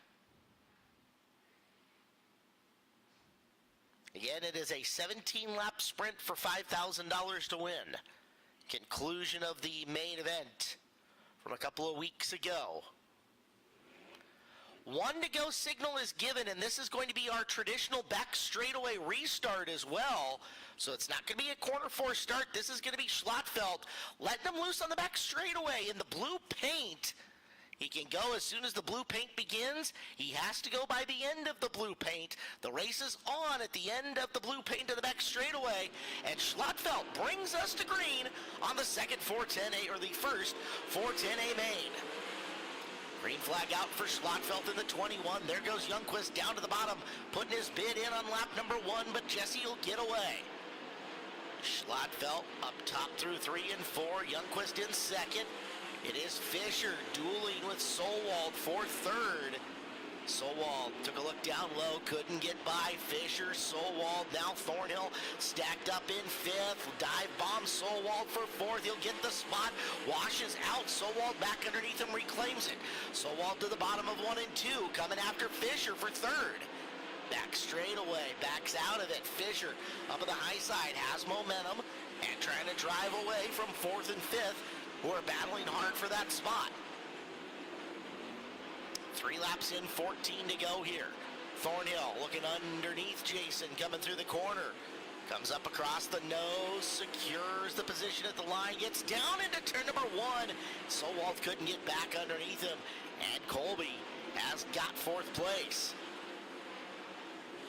Solwald stays down on the low side. As for these drivers, hard to see out there. Navigating through on the high side, your race leader continues to be Jesse Schlotfeld, and Schlotfeld appears to be closing in on slower traffic here shortly. There's a look at Jesse. If you're watching on the YouTube feed, make sure to jam on the subscribe button for us and help us out as Schlotfeld into the sunlight on the back straightaway. He'll have 10 to go this time by, coming up on the back of Otis with Youngquist in tow. Youngquist trying to follow him around the top of 1 and 2. Sits about 6 car lengths back as Schlotfeld gets up and around Otis on the back straightaway. Otis keeps the car down on the front stretch, and that allows Youngquist to follow by. Now they're going to come in and behind Bailey Jean, who's running the high side of the speedway. And it's decision time for Jesse Schlotfeld. Tried ducking low, nothing happening. Youngquist not making any ground up as we've got 7 to go. Big slider that time through the corner from Schlotfeld, and he'll make the pass on Bailey. That's a big car worth of position. Meanwhile, Colby Thornhill just took 3rd away from Eric Fisher. So Thornhill making a late charge, thinking he can still make something happen as Colby in the 19 trying to catch Youngquist. See if Youngquist will put the slide on Bailey, just like Jesse did. He'll go downstairs and make the pass, and Thornhill to see if he can rapidly follow him through. We've got 4 to go. Youngquist in second. Your race leader is Schlotfeld, who having an easy run of things other than when he got in behind the slower traffic. Schlotfeld finishes up lap 15. We should see a white flag imminently here. Coming through and working to complete 16. There is Schlotfeld closing in on his first 410 win. Half a track to go into the top of 3. And off of 4, 17 laps, happens quick. Jesse Schlotfeld is first, 410 win, ahead of Youngquist. It is Fisher in 3rd, then Thornhill in 4, and Solwald in 5. Hamilton 6, Price 7, Smith, Bailey Jean, and Otis.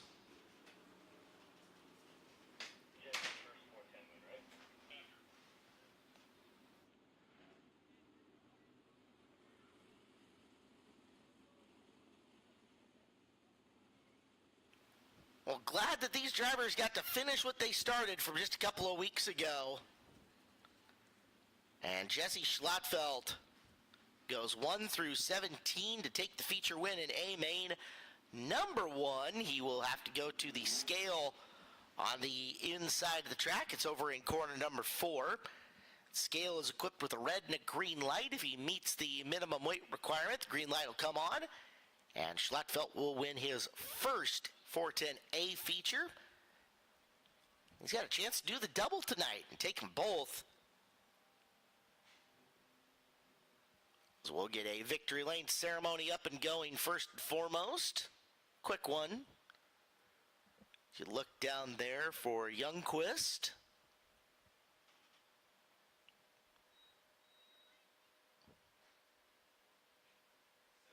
And now Schlotfeld up to the scales.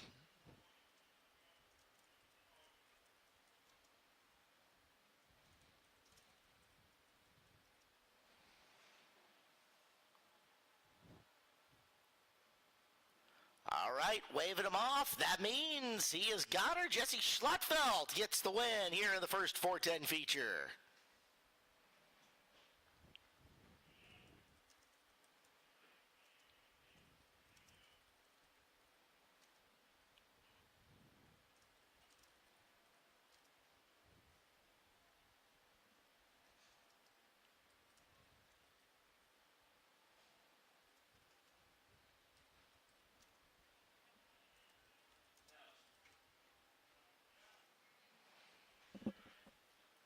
Final crew up to the car. And third place will go to Fisher, so your podium is confirmed. And there he is. Put your hands together. Jesse Schlattfeld, the feature winner. Gets the 410 monkey off his back finally down in victory lane here at Skagit Speedway.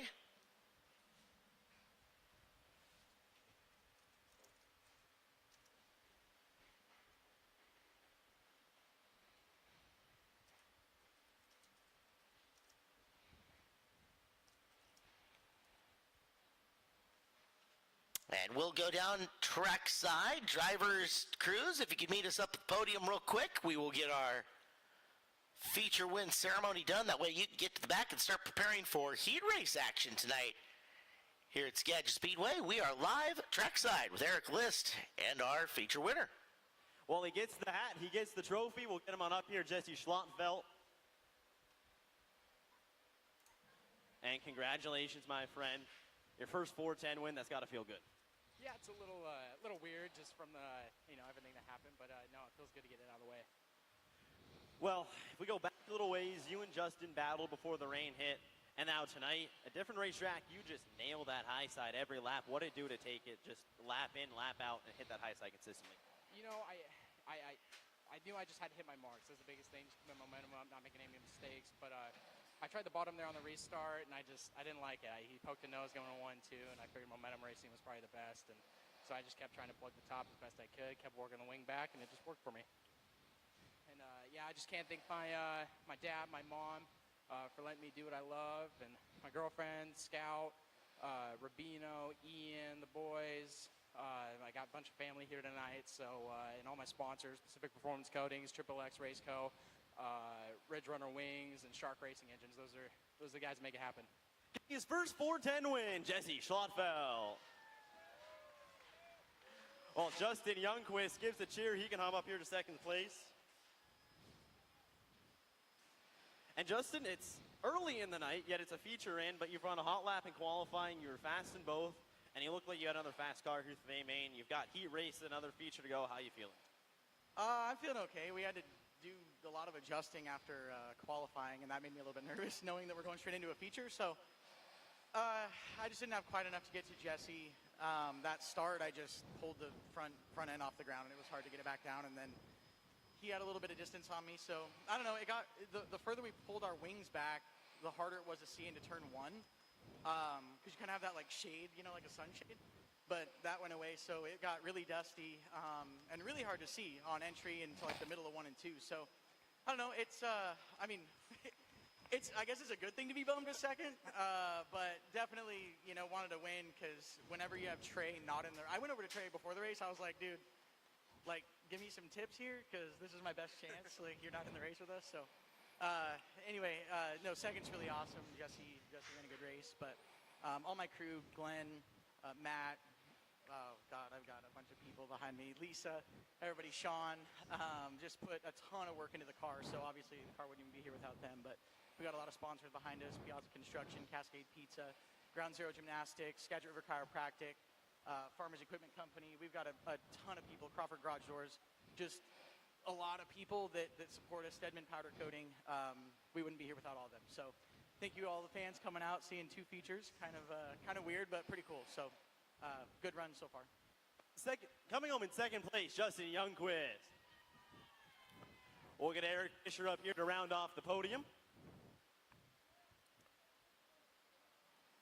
And it was a pretty consistent third until coming to the white flag. Hobie Thornhill threw a massive move on you there. How'd you hold him off on the high side?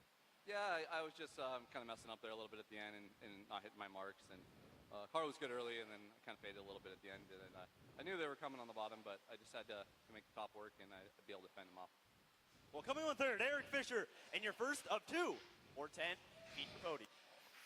All right, Eric, thank you very much. We'll get some pictures taken.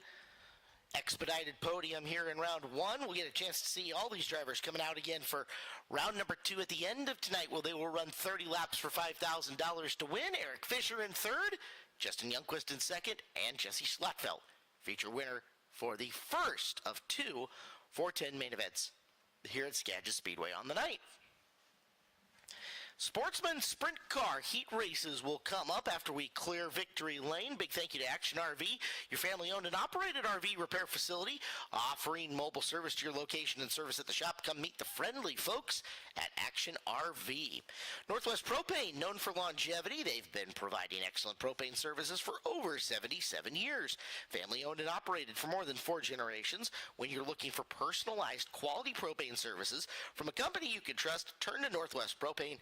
Visit them online at nwpropane.net. At Intermission, we will run the Skagit Speedway car race on the big screen. You'll have to check it out, and once you do, you need to check out rungoodlife.com. The card breaks on youtube.com/rungoodlife are a whole bunch of fun. We'll have the car races coming up on the big screen, coming up at Intermission tonight. More than just a rental store, it's the guys at Birch Equipment. They got the largest selection of equipment in Northwest Washington. Bigger equipment, longer reach, local, bigger, better. Visit birchequipment.com for more information. Nice to have all the Birch Equipment folks in here tonight, sitting in front of me in the Jim Raper Grandstand section, right in front of the big box. Nice to have you guys enjoying the sunshine and the car races tonight here at Skagit Speedway.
The first of 3 Sportsman Sprint cars hit the track for heat race action here at Skagit Speedway.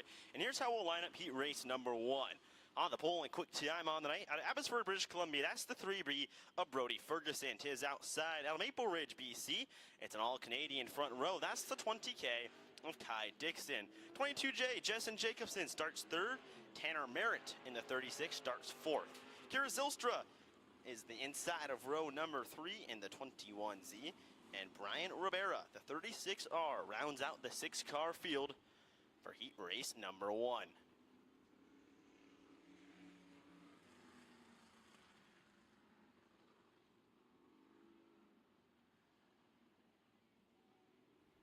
We'll get Rivera caught up with the tail end of the field. He'll line up right next to Kira Zylstra as he gets there.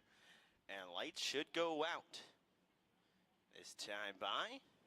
And Brody Ferguson and Kai Dixon will bring him to green next time.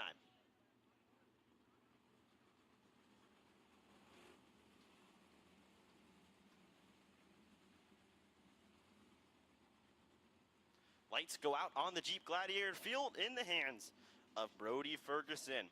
Was first out in qualifying and first atop the speed charts. Can he continue that speed here? Track has kind of changed, but probably very similar to how it was in qualifying. It's dry, it's slick, it's racy, and we're green here in heat race number 1. Ferguson and Dixon drag race down the front straightaway. Give it to Brody Ferguson into turn number 1 and out of turn number 2. Kai Dixon, Jesse Jacobson, Kira Zylstra trying to work on Jacobson for that 3rd spot. She'll fall back. They're side by side out of turn number 4. That's the battle for 3rd. Give it to Jacobson at the line, but Kira Zylstra back down low. Jessen up high. Gets the better run off of turn number 2. And he extends his lead of 3rd place, but Kira Zylstra not giving up yet. Jacobson back up high, the first of the top 3 to be doing it. And really working it successfully as he closes in now on the 20K of Kai Dixon. Here comes Jessen Jacobson, gonna work on 2nd place Kai Dixon. 3 laps into this one. A total of 8 laps will go in all 3 heat races. Jacobson runs her in up high, not much to lean on there up yet, doesn't get a good run off. We're 4 laps in, 4 laps to go. Brody Ferguson leads the way in the 3B. Kai Dixon, Jessen Jacobson, Kira Zylstra, and Tanner Merritt, but Brody Ferguson tiptoeing around the bottom on the low side of the racetrack. He's out in command of this one easily, 1.795 seconds ahead of the 20K of Kai Dixon. It's a song night so far for Brody Ferguson. That 3B's running well. But here comes Jacobson. He's not done yet with Dixon. Dixon down low. Jessen Jacobson way up high on the racetrack. Has to reel her back in. Back up high once again. White flag out one more time around for Brody Ferguson. He's got 2 more corners to navigate down the back straightaway for the final time. Into turn number 3 on the low lane where he's been all race long. Out of turn number 4, Brody Ferguson picks up the win in heat race number 1. Kai Dixon, Jessen Jacobson, Kira Zylstra, Tanner Merritt, and Brian Rivera, your 6 cars in heat race number 1. But Brody Ferguson tops them all. He's perfect so far through qualifying and his heat race.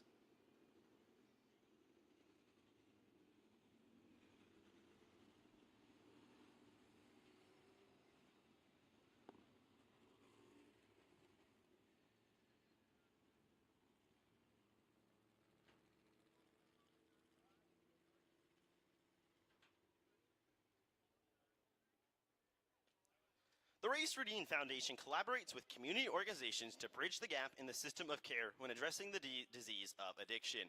Race Routine Foundation is trying to remove the silos in our system to encourage a more comprehensive approach when addressing the disease of addiction. Learn more at raceroutine.org. Heat race number 2 gets set to push off from the staging area. And first to roll out on the track is your pole sitter. That's the 00 of Levi Hillier. His outside. In 2nd place from Stanwood, Washington, the 88 will be Jaden Whitney. Row 2 of the 5C of Chris Foster and the 72R of Bill Rude. Dustin Gehring and Ashley Anstonson make up that final row. Pardon me, Roy Blumenhagen.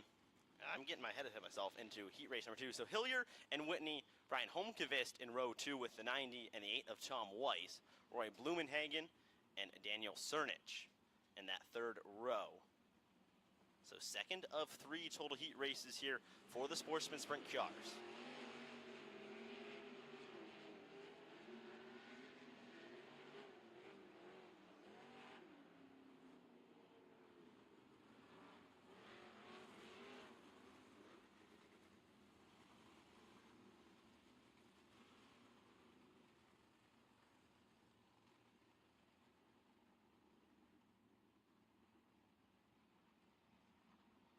So lights will go out and we'll go green flag racing on heat race number 2.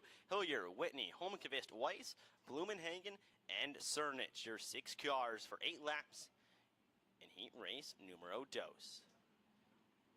Hillier sets a slow pace into turn 3. Pace quick as they get through turn 4. On the loud pedal, we're green and racing in heat race number 2. Levi Hillier with a brilliant start, gets ahead of Jane Whitney, who runs it up high. Going to try to get a run out of turn number 2. He will, but he'll keep even with Hillier into 3 and 4. Whitney around the high side out of 4, can't close, but remains the same distance to Hillier as Hillier leads lap number 1. Holmqvist sits right there in the wings in 3rd place, waiting in case Whitney makes a slip up and maybe he can catch Hillier as well. Here comes Holmqvist, potentially a battle for 2nd, but yellow.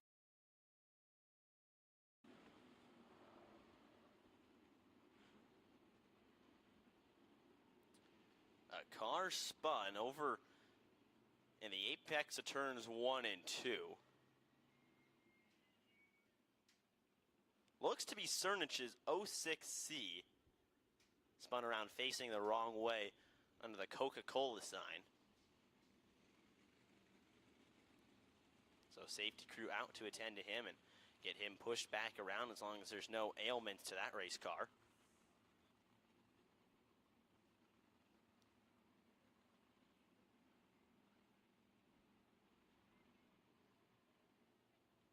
So officially 1 lap into this one. Hillier's led it. Whitney was running the high side. Holmqvist in the 90 who's running 3rd was just starting to build some momentum down low and was going to run down Whitney. Now all that kind of for naught, but he's also going to get a chance to start right next to Whitney as well, right behind. So maybe he can make a run. Attention to the grandstands, attention to the grandstands. Unauthorized drone usage is prohibited at Skagit Speedway. If you are flying a drone currently, we need you to have that thing grounded, please. Again, unauthorized drone usage prohibited at Skagit Speedway. If you've got that thing flying up in the air, we need you to get that thing on the ground. Thank you.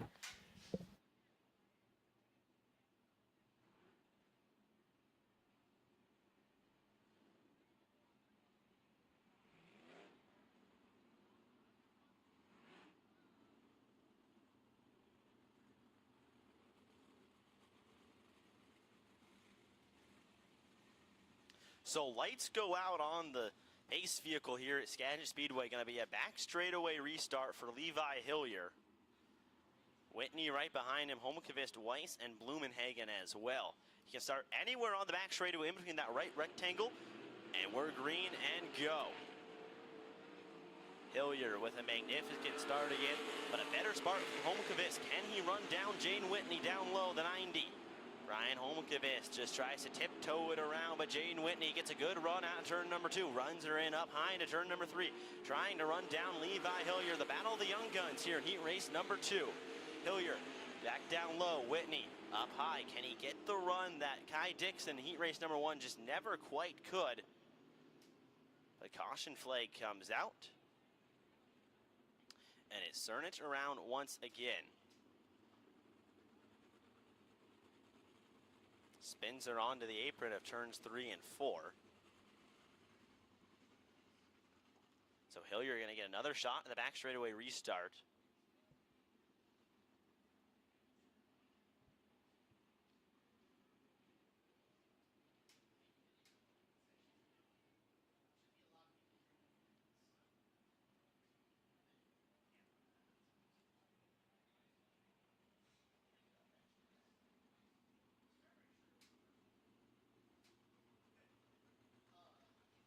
So we'll get the 06C of Daniel Cernich pushed off the racetrack because that's his 2nd yellow of the evening. So he's done for this heat race. So we're down to 5 cars.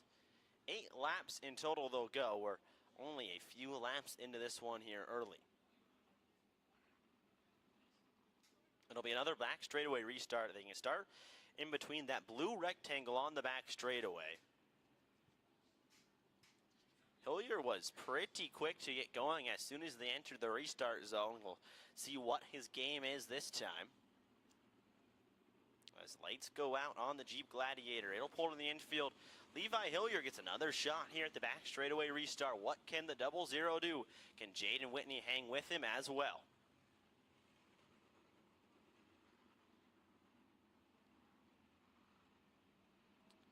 Hillier brings him slowly through turn number 2, gets on the gas pedal, and we're green and going once again here in the second heat race. Jaden Whitney right back up high where he's been all race long so far. Gets a run out of turn number 4, stays even now. Hillier tucks it in up high as well. Follows right where Whitney's been running, takes his line away. Jaden back up high, Hillier down low. Olmkvist down low as well, just trying to chip in to what Whitney can do. Hillier back up high in 1 and 2, was low in 3 and 4 the last lap. What will he do here? So we'll tuck it back down low. So Hillier liking the bottom lane through 3 and 4, but liking the chop better over in turns 1 and 2 as we're halfway home in this one. Jaden Whitney now changes his line down to the bottom. Sometimes you got to go where they're not. Whitney tries that, does not get any closer. Hillier's lead up to 1.5 over Jaden Whitney. Back up high he was, down low through 3 and 4 as he has. Now since that restart, finding his groove around the Skagit Speedway. Levi Hillier's got a win already this year. Jaden Whitney still up high, Holmqvist down low. He hasn't gained, but he also really hasn't lost much to Whitney as well. Holmqvist just sitting right there in the wings, waiting in case anything can happen. Right there as white flag flies. Levi Hillier has 2 more turns to navigate. He goes down the back straightaway and looks to pick up a win here in heat race number 2. Slow and steady and consistent through 3 and 4, and Levi Hillier picks up the win in heat race number 2. Jaden Whitney second, Brian Holmqvist third, Tom Weiss fourth, Roy Blumenhagen fifth, and Daniel Cernich rounds out your 6 cars. However, Cernich 6 laps down as he pulled off after causing 2 yellow flags.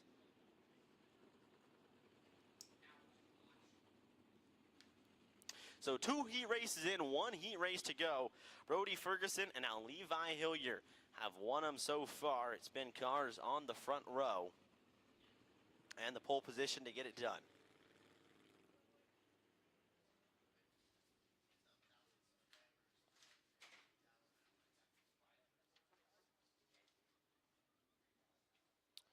Saratoga Speedway is a 3/8 mile paved oval featuring a sweet back dog leg and slightly banked 1 and 2 corner that will challenge the most astute drivers and crew chiefs. Hosting over a dozen classes of race cars every season, this little gem of a racetrack will soon have a modern RV park to accommodate racers and fans, and is located in Black Creek, the heart of an outdoor adventure playground known as Vancouver Island, British Columbia.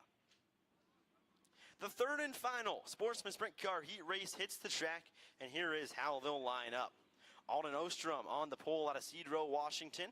In the 35, Steve Parker. In the 23, to his outside. Chris Foster from Renton in the 5C starts third, and outside row number 2 from Mount Vernon, Washington. That's the 72R of Bill Rood. Row 3 lines up like this. Out of Oak Harbor, Washington in the 51, it's Dustin Gehring. And to his outside, out of Cedro Woolley as well, that's Ashley Anstonson. So another 6 cars. Now, Ashley did not make a qualifying time. So right now, only seeing 5 cars out on the racing surface.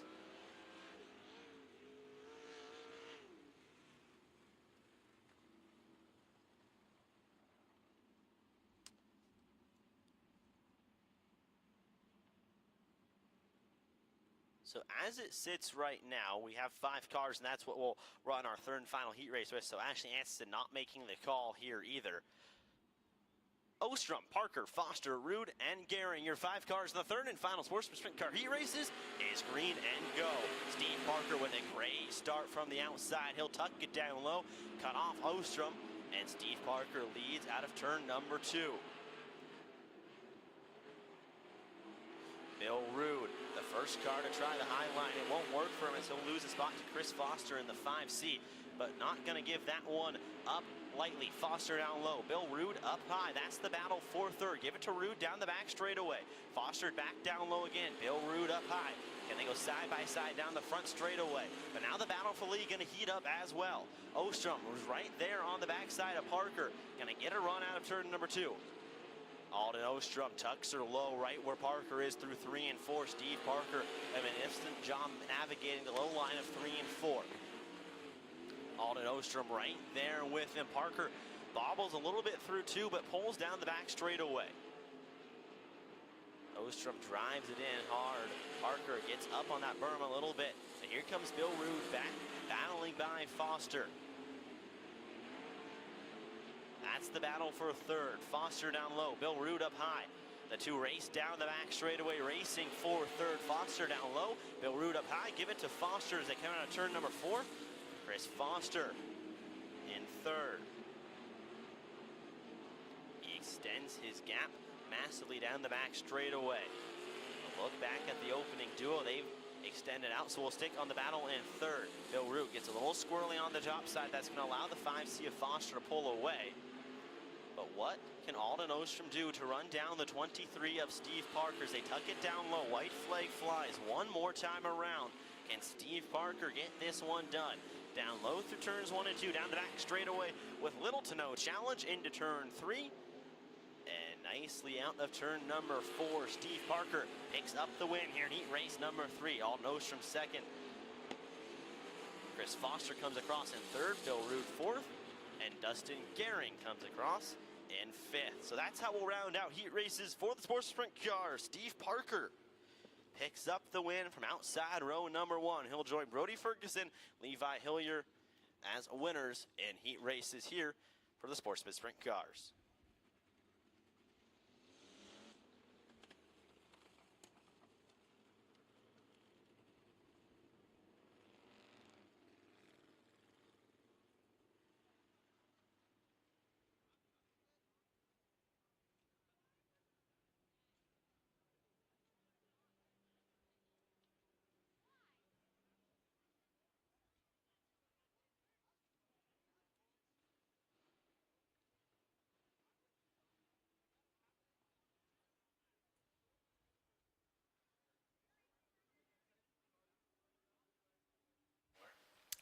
Sportsman Sprint car heat races down. Midget heat races are coming up in just a second. Northwest Focus Midgets, 3 heat races. Their starting order determined by random pill draw as they entered the facility today. They run a point system. They'll receive a score for each of their heats depending on where they started, where they finished. And that will line up their A main event tonight. No B feature tonight for them, as the Carmart USA pace truck hanging out up in front, right underneath the flag stand, dropping some riders off.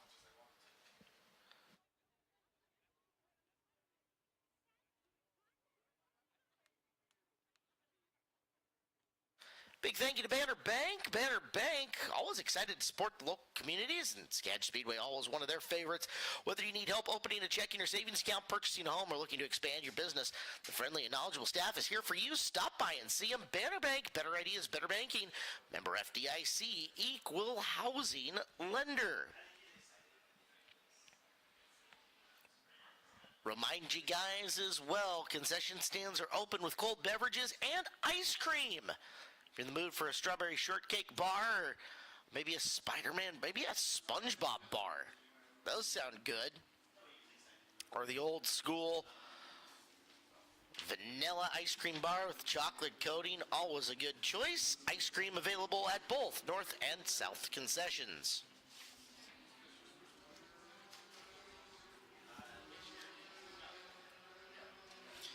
So, heat race 1 for the Focus Midgets. Brianna Peterson starts on the pole. She is in the 5B.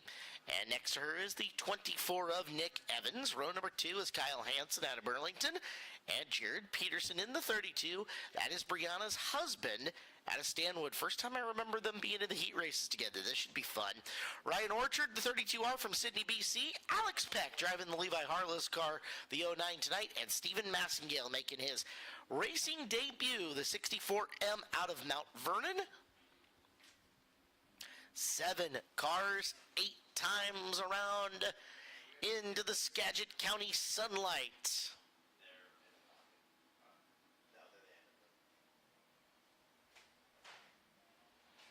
Rolling through the corner, and we're green. Opening lap, Peterson will get into the middle. Evans will get on by. Brianna's coming right back up at Nick. Burps the throttle for a second. Low groove opens up as there goes Peck. And Husband Jared will get by without incident so far. Could make the dining room table a little bit interesting tomorrow, but he will make the pass clean as Peck in the 09 trying to push hard to get up to the inside. It's Kyle Hansen running in second. Peck looking down low, has to lift getting into one. That allows Peterson to close up on the back. He's in fourth.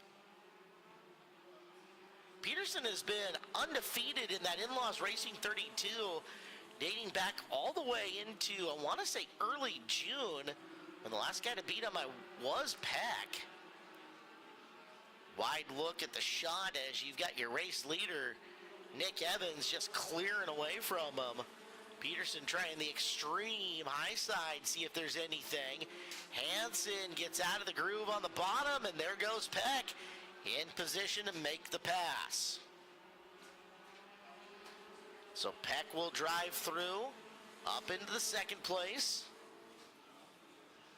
Peterson's got to look down low, threw the car in hard, couldn't get by. Evans out in front by a large margin as Peterson looks for the room again. Down underneath Hansen into 1 and 2. He will slip on by and into third.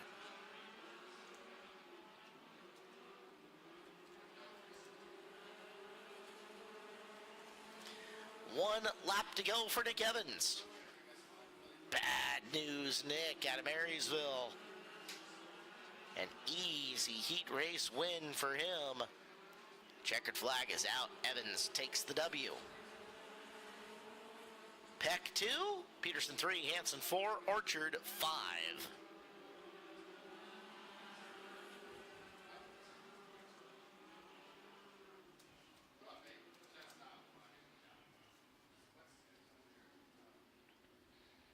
Second heat race getting ready.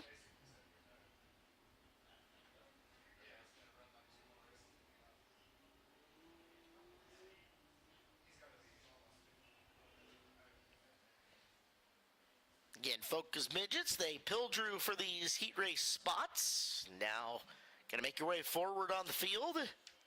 Pick up some passing points in the exchange. Another 7 cars getting ready to go for 8 times around. Here is your lineup for heat race 2.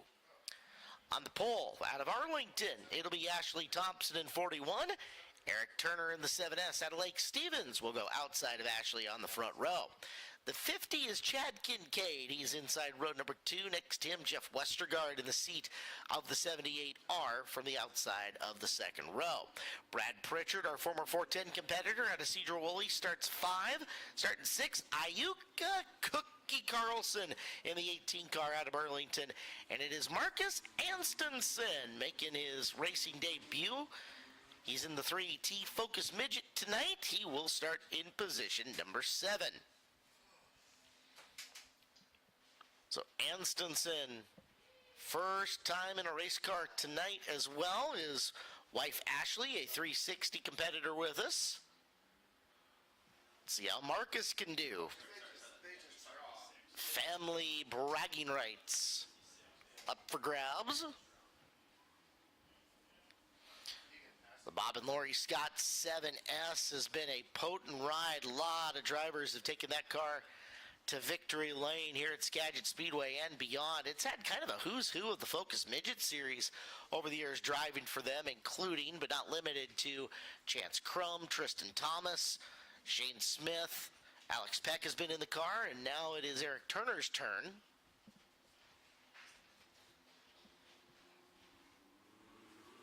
Thompson in the family-owned ride from the bottom. Turner gets the drop going into turn number 1. Can he get through the middle into the bottom to close the door? Looks like it so far. Turner and Thompson 1 and 2. It's Westergaard going to try in the middle, driving down off the corner to make the run. He's in 3rd. Pritchard's got the 4th spot, and Kincaid is 5th.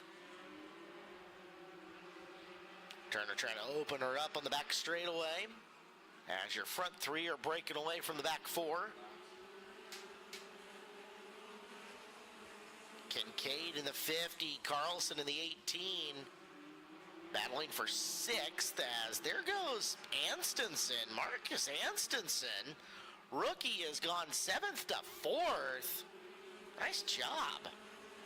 That rookie Raven kind of waving in the air, like taunting the 3 drivers behind him, be like, I just started this, hello. Up to 4th for Marcus, nice run. Cookie in the 18 further back as you're looking at 2nd and 3rd. Thompson and Westergaard. Ashley, former Clay Cup champion up at Deming Speedway. Seen her a lot here at Skagit Speedway, looking for her first win here at her home track. She's picked up feature wins in the past down at Grays Harbor and down in Oregon when the series will travel. Peeking down low is Westergaard once again, our most recent Skagit Aggregates IMCA Modifieds feature winner. We got 2 laps to go.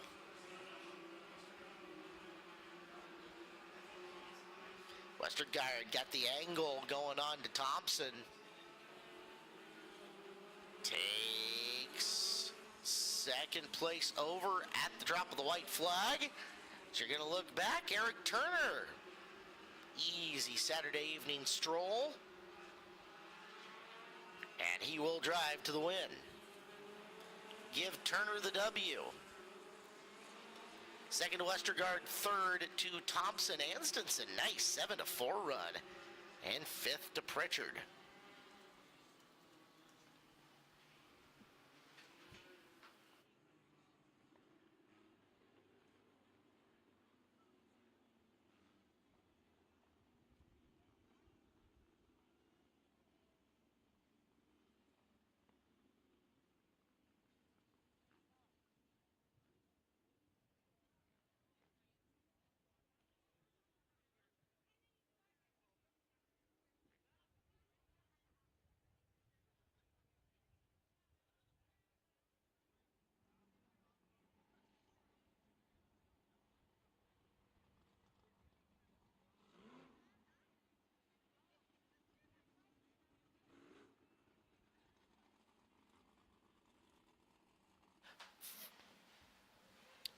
Well, Marcus Anstenson's wife, Ashley, gets a safety lap.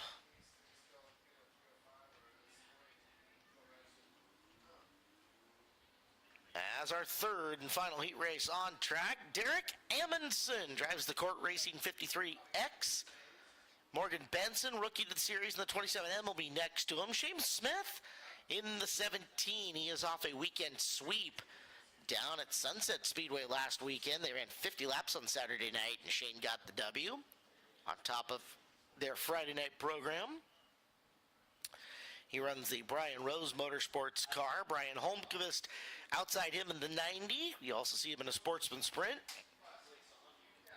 Stuart Milner is the 90C. Brian Murphy is the 71.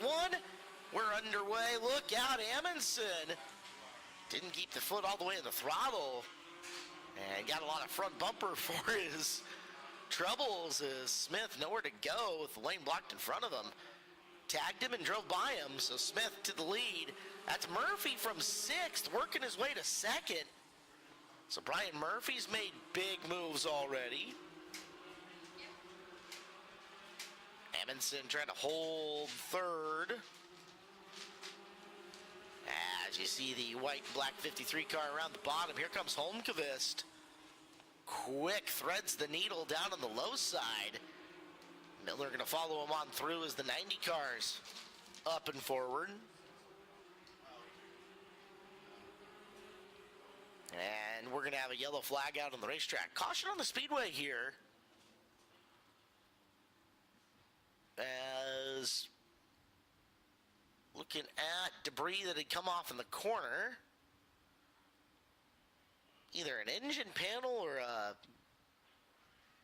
maybe shrouding from underneath. It doesn't look like a panel I'm super familiar with.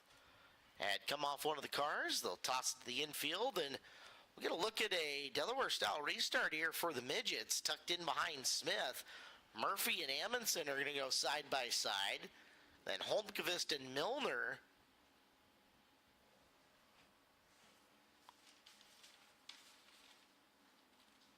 with Benson at the back. At least that's how it's supposed to read, but who knows? Lineups subject to change. Smith will bring him back to green. About the apex of the corner is where he can start picking up the throttle. And you can see he's got him tightly bunched in and behind him. Brian Murphy says, hey, apron looks fun. Let's try that thing out. And in the process, loses second place to Holmqvist. To the white flag. One more time around. Holmqvist grabs second on the restart. Murphy, oh, look out. It gets fluffy up there, Brian. Hung on to it, though. Brings her back downhill. Holds the spot through the final corner. Smith takes the W ahead of Holmqvist, Murphy, Milner, and Amundsen.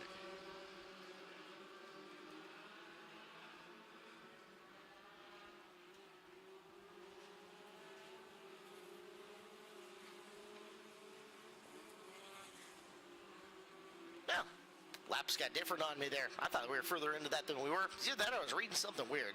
So Smith got 3 to go and is cruising. Holmqvist follows.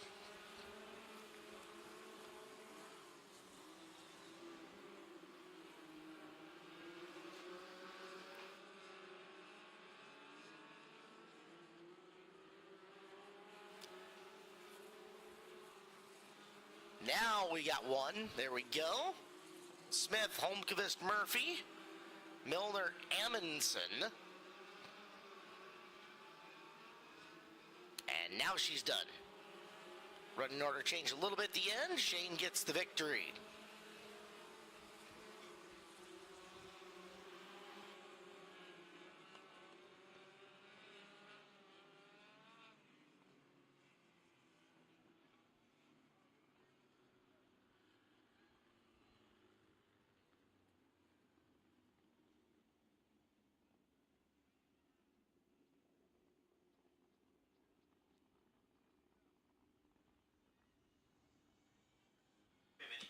Winners at the Kids Club tonight. Isaac Abbas. A-B-I-S-R-O-R.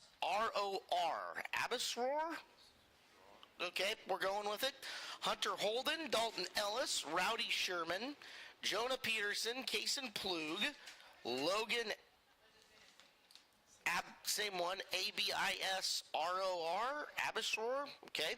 Hudson Hoppy, Ethan Welf, W-T-E-L-F, okay. Josette Webb, Corbin Rasmussen, Peyton Hiranad, Maya Johnson, Olivia Stemme, Carly Hagan, Katie Hooker, Kylie Hooker, Ellie Pollender, Abigail Ellis, Michaela Rogers, Oakley Slater, Madison Enberg, Eleanor Klassen, and Michaela McCormick. You are the winners tonight at the Kids Club, and the raffle ticket winner over there is Chris Johnson.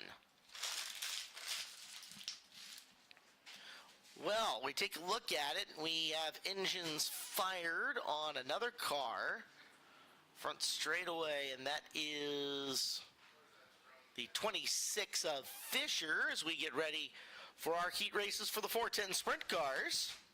Almost forgot that we had those after a main event from earlier. First of 2 410 sprint car heat races. Justin Youngquist has got the pole in car number 95. Jesse Schlotfeld will be next to him in the 21.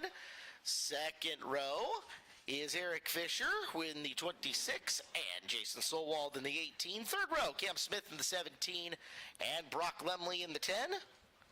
And then the 9 car of Greg Otis, your 7th and final car. 7 cars, 8 laps, 410 sprint car heat races, first of 2 coming up here at Skagit Speedway.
Car-Mart USA 410 Sprint cars, pace truck on the track with those awesome mods from RPM Performance.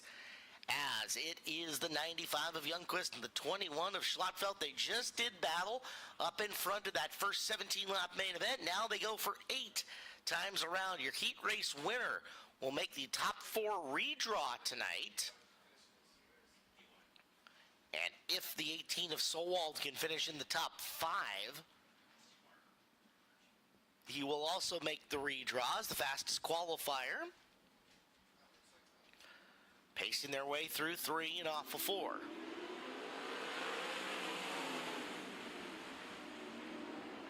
Going way up top and spreading way wide. Schlottfeld gets the advantage. Jesse ranged way up racetrack, and they are running a very thin line up there at the cushion. So Schlottfeld, your race leader. Solwald made his way to 3rd. As it looks like Fisher's in 2nd. See Solwald using the low side of 1 and 2. Trying to cut his way through. Safe down there as Fisher tiptoes up and around the top. 3 laps in and 5 to go.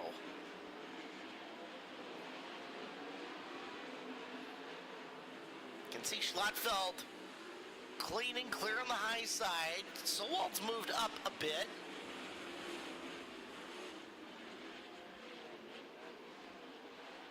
Jesse right rear, almost knocking the fence down out of the corner.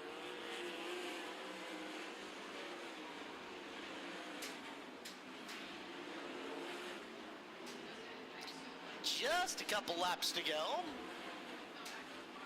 2 to go.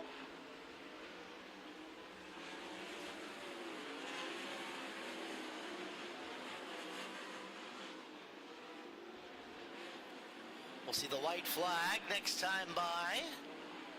As Schlottfeld, race leader, had that top spot coming out of turn 2 on lap number 1. And we'll finish her off with the heat race win. Schlottfeld gets the W. Wait for it.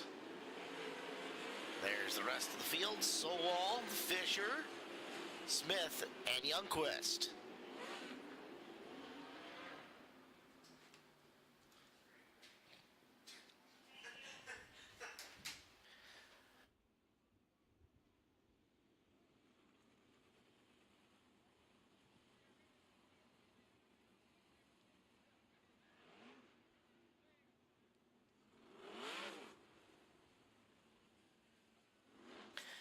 Be a good time to remind you fans in the stands that if you forgot your eye protection, souvenir stand has got goggles and glasses and all kinds of fun things for you to put on your face.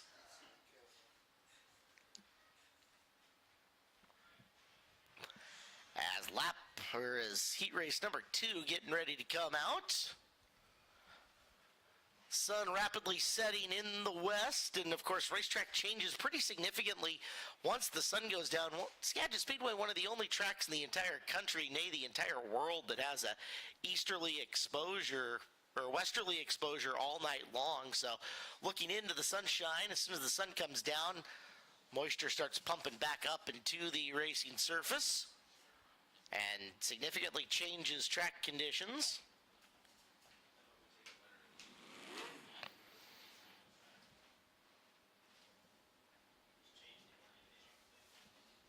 Big thank you to the fine folks at Nelson Reisner, fueling the speed you need. Keep your engines fired up and fuel tanks filled with Nelson Reisner. Test on the track and trusted on the road. Community-focused fueling with bulk savings. Serving Western Washington for over half a century. We go the extra mile. Choose wiser. Choose Nelson Reisner.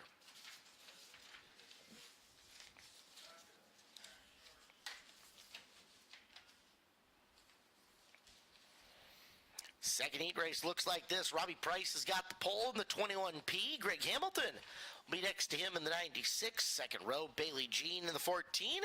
And Trey Starks in car number 55. Row number 3, Colby Thornhill in the 19. And Dallas Melby in the 51 with Sean Wallenfels Jr., the 06. in the 7th spot.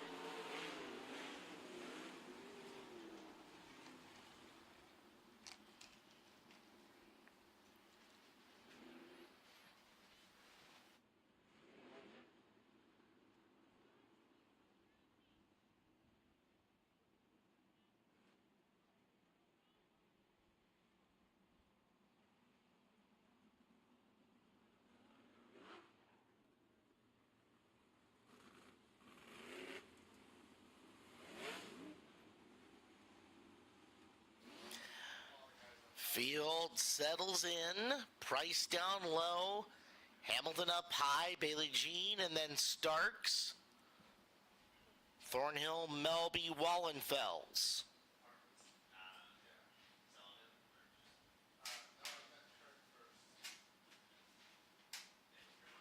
7 more cars, 8 more times around.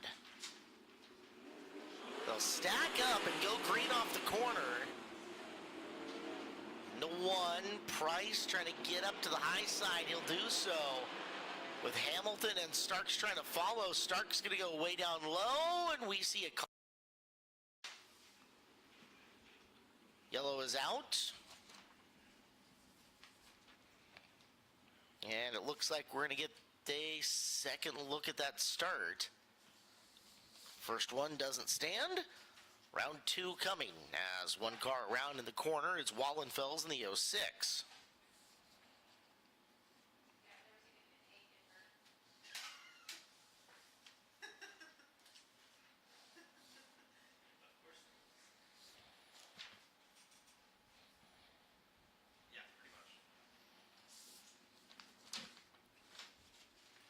So second try, getting this heat race up and going. Been a rough night for Wallenfels in the 06.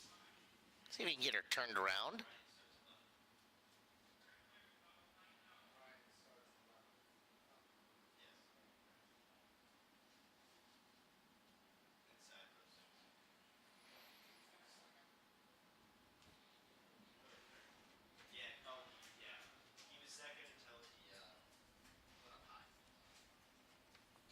Price down low, up high once again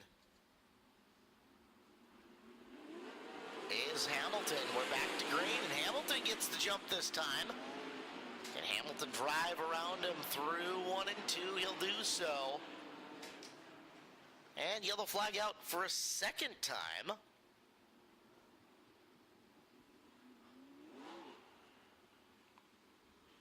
Caution on the raceway.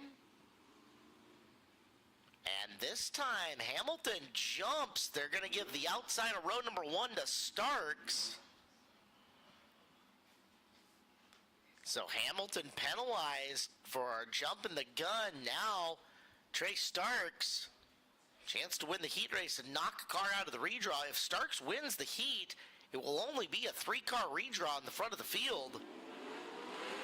Front end goes bouncing on the Price car. He'll get to the cushion quickly. Starks down low, shows him a wheel coming out at 2. Robbie holds the spot, Trey going to the bottom. They are even coming off the corner.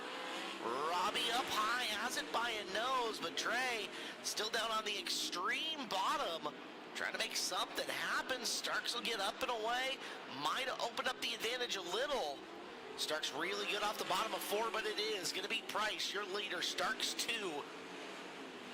Thornhill will be somewhere on the screen in 3 in a matter of no time. You can see him up high, riding the cushion around as Stark's going to steal the lead away. Goes all the way to the bottom, slides all the way up to the top of turn number 2. And Trey Starks, top spot in this one, forcing Price back to second. And out of the redraw for right now. Starks gets a big old rooster tail of clay off of turn 2. You really got to work to hit your marks around the top of Skagit Speedway tonight. 5 in, 3 to go.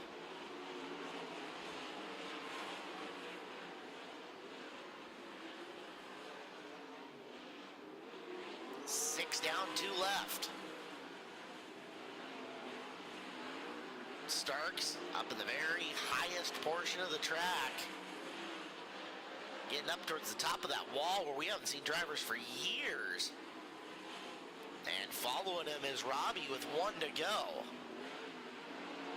Long time since we've seen the cushion all the way against the wall in the second corner, but we have it here as Trey will pull her down, come off the bottom and secure the win. It's a 3-car redraw tonight, thanks to Trey Starks winning heat race number 2 over Robbie Price, Colby Thornhill. Wallenfels takes 4, and Hamilton will take 5.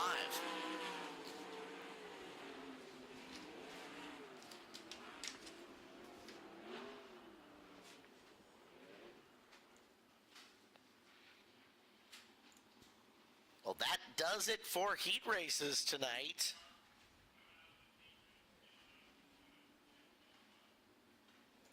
Main events to follow. But first, we've got something for you guys. Don't forget, this will be your last chance to get 50-50 raffle tickets to benefit the Anacortes High School cheerleaders. So pick those up now. This intermission will be your last chance to grab those. Cole at the control. Are you ready, good sir, to get our Skagit Speedway car race up on the big screen?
Well, sorry. You should only be gambling for recreational purposes only. Recreational purposes only. The only way you should be doing this. The Boss Man has got the T-shirt cannon down in front. It is charged with all the compressed air or whatever it is that blasts the T-shirts out.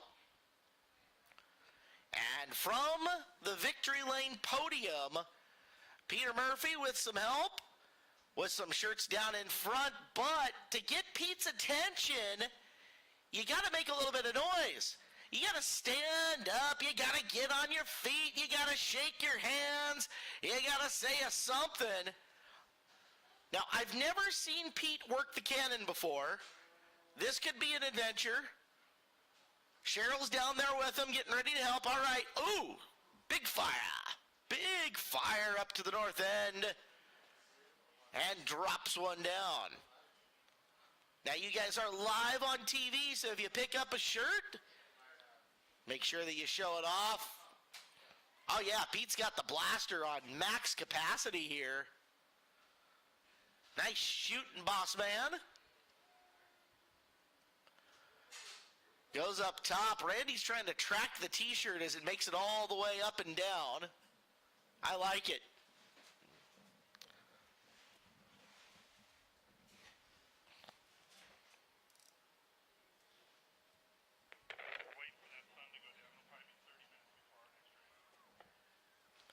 So the boss man now from Victory Lane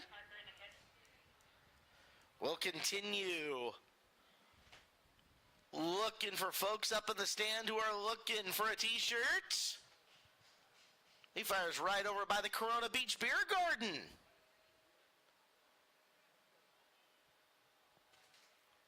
All right, head on a swivel. He's reloading. Ready, aim, fire. It's a high drive, out, and stops right down there in the cement. Guys, it's a $10 T-shirt. Don't fight, don't throw hands. I promise you, it's not worth it. Cheryl with the lob move. Oh yeah, I like it. Now they're tossing. Now they're warming up the arms and getting ready to just fire that way. I like it. Big shot over to the far portion. Somebody got themselves a souvenir. Boss now shooting up onto the rampway where, all right, you guys see where he's aiming for. He is down in the green grass. Looking for some, needs more ammo. More ammo. Peter Murphy with the T-shirt cannon down on the far end. That one got some velocity to it and ends up right up against the cement wall from the green grass.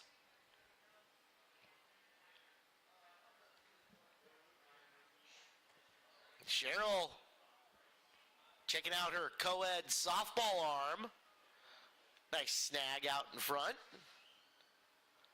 Cheryl just finished up running a Ragnar today, so here she is off hauling the box of T-shirts and winging them up in there.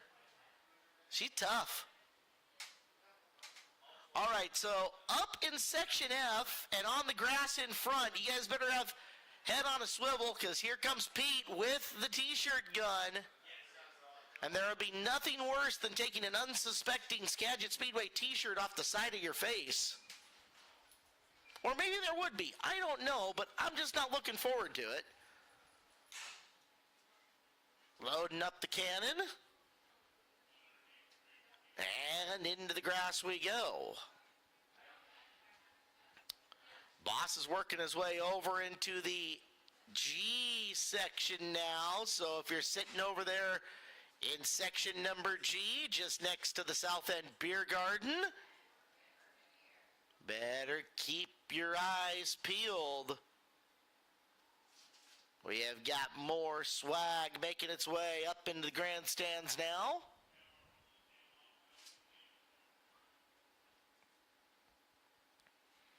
All right, see if he can get that rigged up, because I haven't seen a big blast here in a second.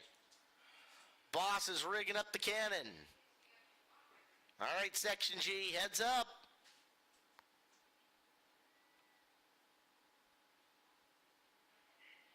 I like the throng of people that are just moving as a wave with them right around the fence line. That works out good. Oh, yep, big fire up towards G, makes it halfway up the hill. Was that a nice running snag by the kid in the blue shirt? Somebody signed that kid up to be a wideout. Big fire up into the stands. Oh, dropped it. It hit the stairs. You were almost going to get mad points, but then no. All right, let's see. We got the cannon loaded. We got more air loaded up in there. Warming it up. Firing it up. Now watch for the projectile heading up into the grandstands. And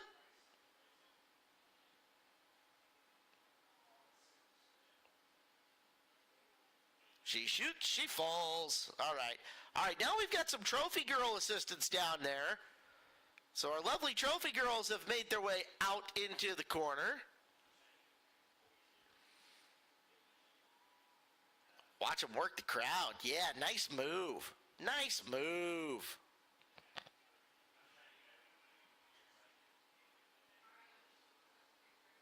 Oh, turns around and throws it up and over the head. That way they don't play favorites. Well played. Well played, trophy girls. That way they can't be accused of having favorites out there. All right, so we need more swag. See if we can find any more of that, but the promotions team will keep working. We'll find some more stuff getting ready to roll out there. In the meantime, we have got Randy Frank on the video camera.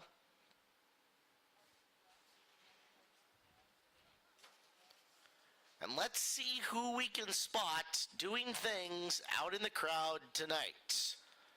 All right. This person has their tablet. And the question is, are they watching the high limit race at the moment? From off wherever the high limits are running tonight. I don't know. Look, you're on the big screen. What are you playing? What are you doing on the tablet? No, show the tablet. Show the tablet. Yeah. Oh, can't show the tablet. X out of that screen.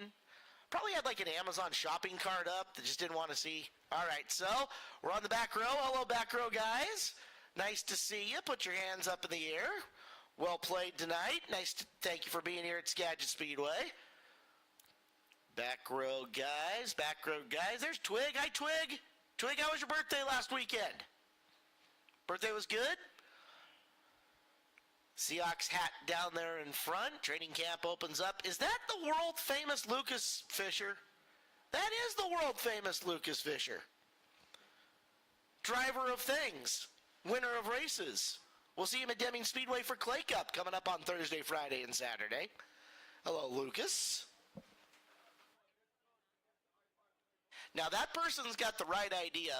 They've gone full sunshade mode with an umbrella. You know the thing, you're from Washington if you never leave home without an umbrella. Well, it also works for shading as well as keeping you dry. Appreciate the efforts there. Move on through as we're hanging up in the section that used to be called B2, and now we're onto the grass. All right, we got people in the grass. What are you drinking, man? Because whatever you're drinking is giving you moves that, you know, you might not want to be displaying publicly. At the same time, it looks delicious, and I want one for myself. I can't have it, but I want one. This gentleman is sampling the Walking Taco. See that? Complete with some Skagit's best salsa. And it's getting good marks. Well played. All right, up and through. What are we eating? What are we drinking? And who is... Now, this guy's filming us. That's weird. Film the filmer. Hey, look, hey, if you're going to have a gimmick, it works for me, man. As we continue working, is that an American flag, like Viking helmet, complete with a monster truck just put on top that the little kid was playing? Whiz. Wow. All right. Didn't expect that one. I'm all for it, but I didn't expect it. Just caught me off guard for a minute. Working through. Hello, young. Did you both get T-shirts? Oh, yeah. Oh, yeah. Look at you two. Working hard, and then you just fell on your butt. That had to hurt. It's okay. The grass is soft, allegedly. So moving through, what else we got going on? We got some dancers. Hey, we got dancers. If you guys want to dance, should I put some dance music on for you guys? All right, I swore I wasn't going to do this unless I absolutely had to, but I think the kids want some dance tunes, and so let us do the best dance tune I know for kids these days by the world's biggest artist. All right, kids, if you got moves, it's time to show them off, because this may be the only time all year that I hit the button on one Taylor Swift.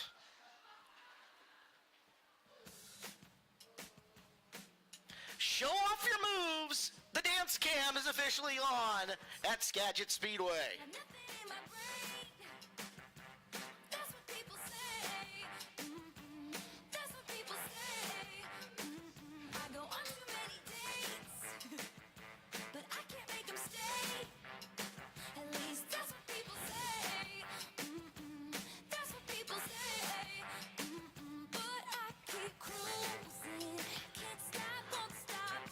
Show them off if you got them.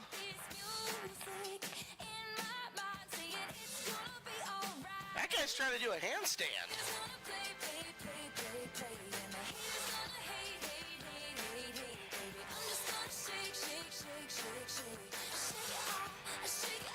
Now that guy's trying to floss.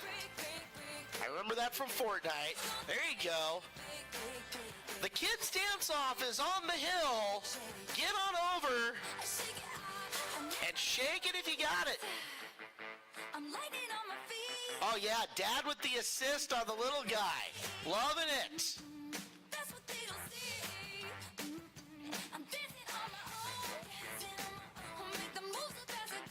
One has resorted to tumbling down in front. Rolling down the hill does not count as dancing.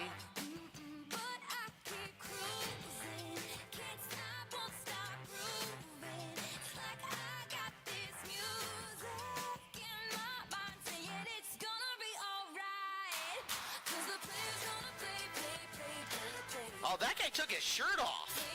He's hardcore. You are hardcore, man. I don't know anybody who likes Taylor Swift that much, but all right. Or maybe I do.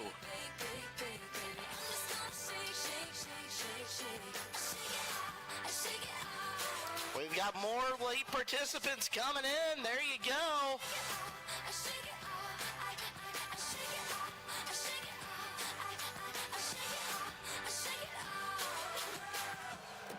All right, there's only about a minute 20 left. Who's got the best moves out there?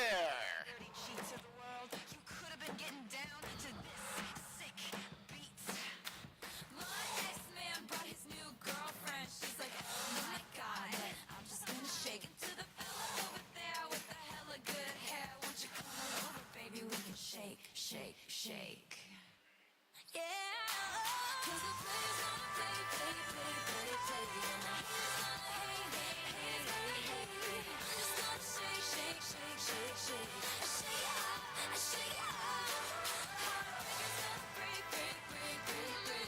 You can do it. You only got about 30 seconds left. Show those moves off.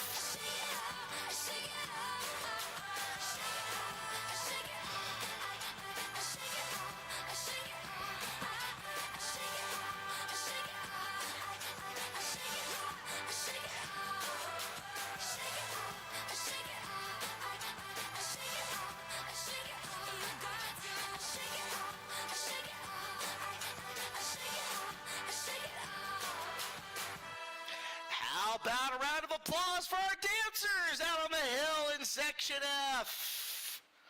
Way to go, kids. You guys rock. Thank you for playing the Skagit Speedway dance-off here tonight at Skagit Speedway. We are going to queue up Eric List, who is down in the pit area, and he has his 10-question segment. You can see this on Skagit Speedway social media, Facebook, Twitter, Instagram, and more over the course of the week. And Eric had a chance to sit down and talk with Colby Thornhill and other drivers. We'll get Colby up in first. Here's Eric with 10 questions.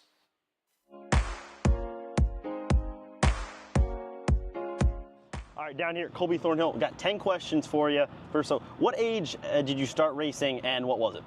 I started about 4.5, 5, and quarter midgets out at our home track in Graham. All right, so now, who was or even still is kind of your favorite race car driver when you were growing up and even now? I mean, that's a hard one to pick. You know, there's a lot of people that are still racing or previously have that are still badass in a race car. So, I mean, you go Craig Kensers, Sammy Swindell. I mean, even Donnie Schatz. Like, they're all I think goats of the sprint car racing, and they're all still pretty good when they get back in a car. Now, you're a young guy. You've picked up your 410 win here at Skagit not long ago.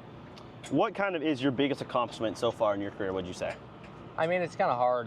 It depends if you go sprint car or micro, but I mean, probably one of the bigger ones probably was our first 410 win here. And but I mean, like micros, we won Clay Cup 3 years in a row, and I felt like that was pretty big. But we've had some pretty good landmarks in my racing career, and hopefully they just keep coming.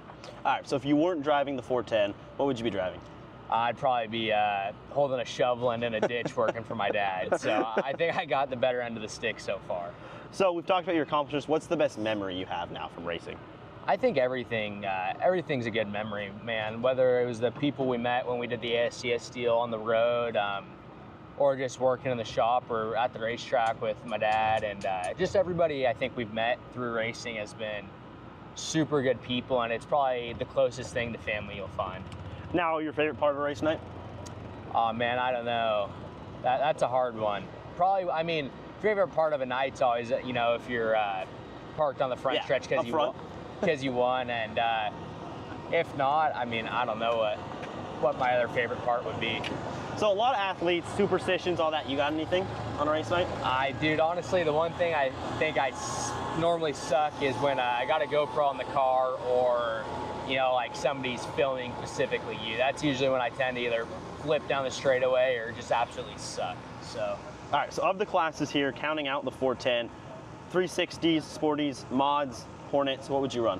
Of non-sprint cars, though. Oh, I think a Hornet, honestly, dude. I feel like we all see them bang off each other down the straightaway and think, it might be cool to do one time, so. Craziest fan interaction? Man, I would say, like, if somebody walks up, like, wants you to sign their baby's forehead or their forehead's probably one of the more unique ones. Best racetrack you've been to? Dude, honestly, I mean, I think facility-wise, Skagit probably has the nicest facility along with, like, Eldora, but probably one of my favorite racetracks. I only ran in a 305 when we first started, but was Red Dirt in Oklahoma was pretty cool. All right, well, that's been 10 questions with Colby Thornhill. Thanks, man. Appreciate it. Thank you. Questions with Colby Thornhill. Savvy Bank, the only locally owned community bank headquartered in Skagit County. They believe that when everybody becomes savvy about their finances, our entire community benefits. Call or stop by one of their branches and learn how to bank savvy. Member FDIC, equal housing lender. Is Coke Zero Sugar the best Coke ever? That's a bold question, but it's got that irresistible taste to back it up. Well, one thing's for sure, when you got an irresistibly tasty match like zero sugar and 0 calories, something sensational is bound to happen. It's too bad you can't taste with your ears, because this Coke Zero Sugar tastes amazing. It's hard to put into words, and that's my job. You'll have to take a taste for yourself. Coke Zero Sugar, the best Coke ever.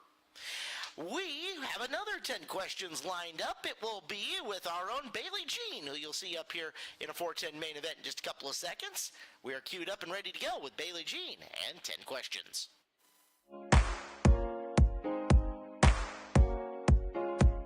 All right, 10 questions, Bailey Jean. Let's rock and roll. All right, so first, what age did you start racing and what was it in? I started racing when I was 11 years old, right over at the Skagit Quarter Midget track. Now, who was or even still is your favorite race car driver? Ooh, I love Kyle Larson. He's a fan favorite for everybody. Casey Kane was kind of my inspo to get into racing, so I always got to stick with him. You got to stick with the local guy, right? Yes. All right, so now, what has been your biggest accomplishment so far throughout your racing career? Winning the few times that I have here at Skagit has been huge. I was the first female in like 20 years to win in the 360 class, so that was a big night for me. All right, so if you weren't driving race cars, what would you be doing? Oh gosh, I don't know. I really am into PR stuff. Okay. I do try and do a lot of my own PR stuff, so maybe something in marketing. Now, you've raced countless times. What's your best memory from race night? When I won in that 360 race, it was my grandpa's first race back after being in the hospital, so getting to do that for him was awesome. That's really cool. Your favorite part of race night? Just coming out with all my family. It's a very small team that I have, so I'm very thankful that my grandpa, my husband, my uncles, everyone's out here helping me. Now you hear athletes talk a lot about superstition. Do you have any superstitions when it comes to race day? No, maybe I should though, because my pill draws have been really bad. All right, so of all the classes here at Skagit, what would be the other class you would run if you couldn't run sprint car? The midget class is big. I love how much they travel. They get to see a bunch of different tracks. They go from pavement to dirt back and forth, so I think the midget class would be fun. What's been, if you have one, your craziest fan interaction? I signed a kid's head one time, like their forehead. That was pretty fun.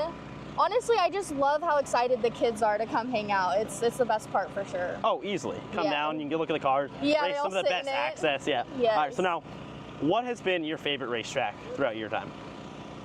Cottage Grove has always been a fun one locally, but I got the chance to go to Knoxville in 2020 and race nationals, so I got to go with Knoxville. How'd you do? That was fun. I didn't make it. I think it was in the D Main on Saturday. We ended up running out of fuel. It was a very long D Main, but I learned a lot while I was there, so I'm hoping to get back there one day. Hey, fun track. Well, thank you. That's been 10 questions with Bailey Jean. Thank you. Thank you very much, Eric and Bailey Jean. We'll take a quick break. Sportsman Sprint Car Main event is next up on the docket here at Skagit Speedway.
guys are going to get some free racing tonight watching on the YouTube channel as we're going to stay live for the A Main events tonight. Appreciate you fans in the stands with your patience with us as the sun has now gone down behind the hills and we should be able to keep some more moisture and adequately make a surface that you guys can see the racing on moving forward here for the rest of the evening. We appreciate your patience with us here as we go to do that as the Sportsman Sprint cars lining their way up into staging. We should have A Main on the track anytime coming up in just a couple of seconds.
Engines have fired for our 25-lap Sportsman Sprint Car main event here at Skagit Speedway tonight. Sportsman Sprint cars are on a 360 cubic inch application for their motor. We restrict their airflow a little bit, give them a pretty heavy weight rule, make them the budget / entry level division here for the sprint cars. That's the difference between them and the 410s that you will see flying around here later on tonight. 25 laps or 25 minutes, the duration on this A feature.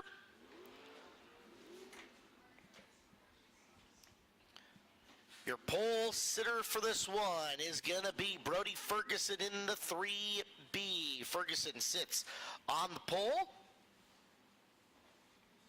Outside of him will be Levi Hillier in the 00. Row number 2, Steve Parker in the 23, and Kai Dixon in the 20K.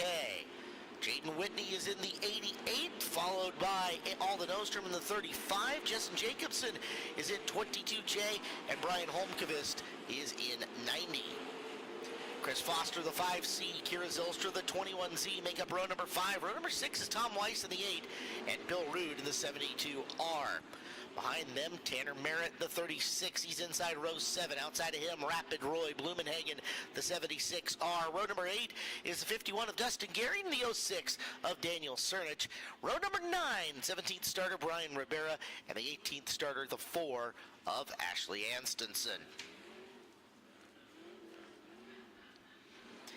18 cars going 25 times around, Sportsman Sprint cars. Here at Skagit Speedway, long-standing division, been running them for many moons now. A lot of former track champions here in the field as well. Steve Parker has got multiple track champions, both as driver and car owner in row number 2. Bill Rude, the former track champion and track record holder, outside row number 6 in this one. Just a couple of the drivers with some of their accolades. Feature winners on the year. Levi Hillier has already got one. Kai Dixon's got one. Alden Ostrom has got a feature win, as does Jessen Jacobson, all here at Skagit Speedway. Meanwhile, Chris Foster has one down at the Grays Harbor Raceway. Here, Zylstra has been very strong as well.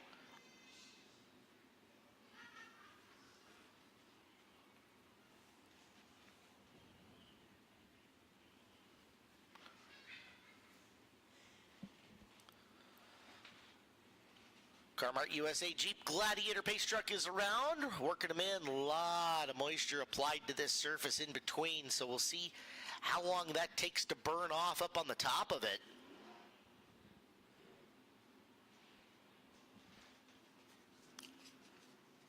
Only 47 days away from the Kubota High Limit Racing Series being here for the Sage Fruit Skagit Nationals for a year-round high-quality eating experience. Look no further than Sage Fruit apples, pears, and cherries. Not only is their produce healthy, but they're grown with such care and precision, you can count on each piece of fruit having exceptional flavor. See if this main event's got some flavor for us, as it is Ferguson taking on Hillier in the front row of this one. Lined up, settled down, ready to roll as they go 2 by 2 into 3. And out of the 4th corner, we're green on the Sportsman Main. Into the 1st corner, that is Ferguson on the bottom. He has got the early lead over Hillier. Hillier, as he is apt to do, quickly goes to the high side of the racetrack. Comfortable up there in the sprint car is Levi, but it is Ferguson leading lap number 1. Hillier chasing.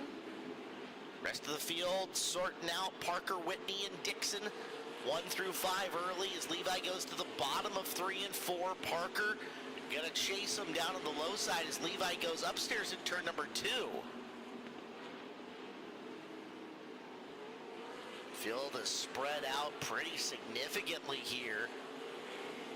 That's Jacobson in the 22J, and he's got Dixon, feature winner on the year as well, underneath him. Wheel to wheel down the back straightaway for 4th. Kai Dixon has run up and made the pass. So Dixon, who we've seen a bit in 360 action, has already moved forward and taken 4th. Now Jacobson trying to get back at him. Down to the bottom of 1 and 2, but misses the bottom, drifts up into the middle, and loses some distance. Up ahead, we're into slower traffic already. Lapping Ribera's 36 as Whitney coming up on the back of Jacobson. Jaden Whitney looking for a top 5 run. Lights blinking on in and around the racetrack.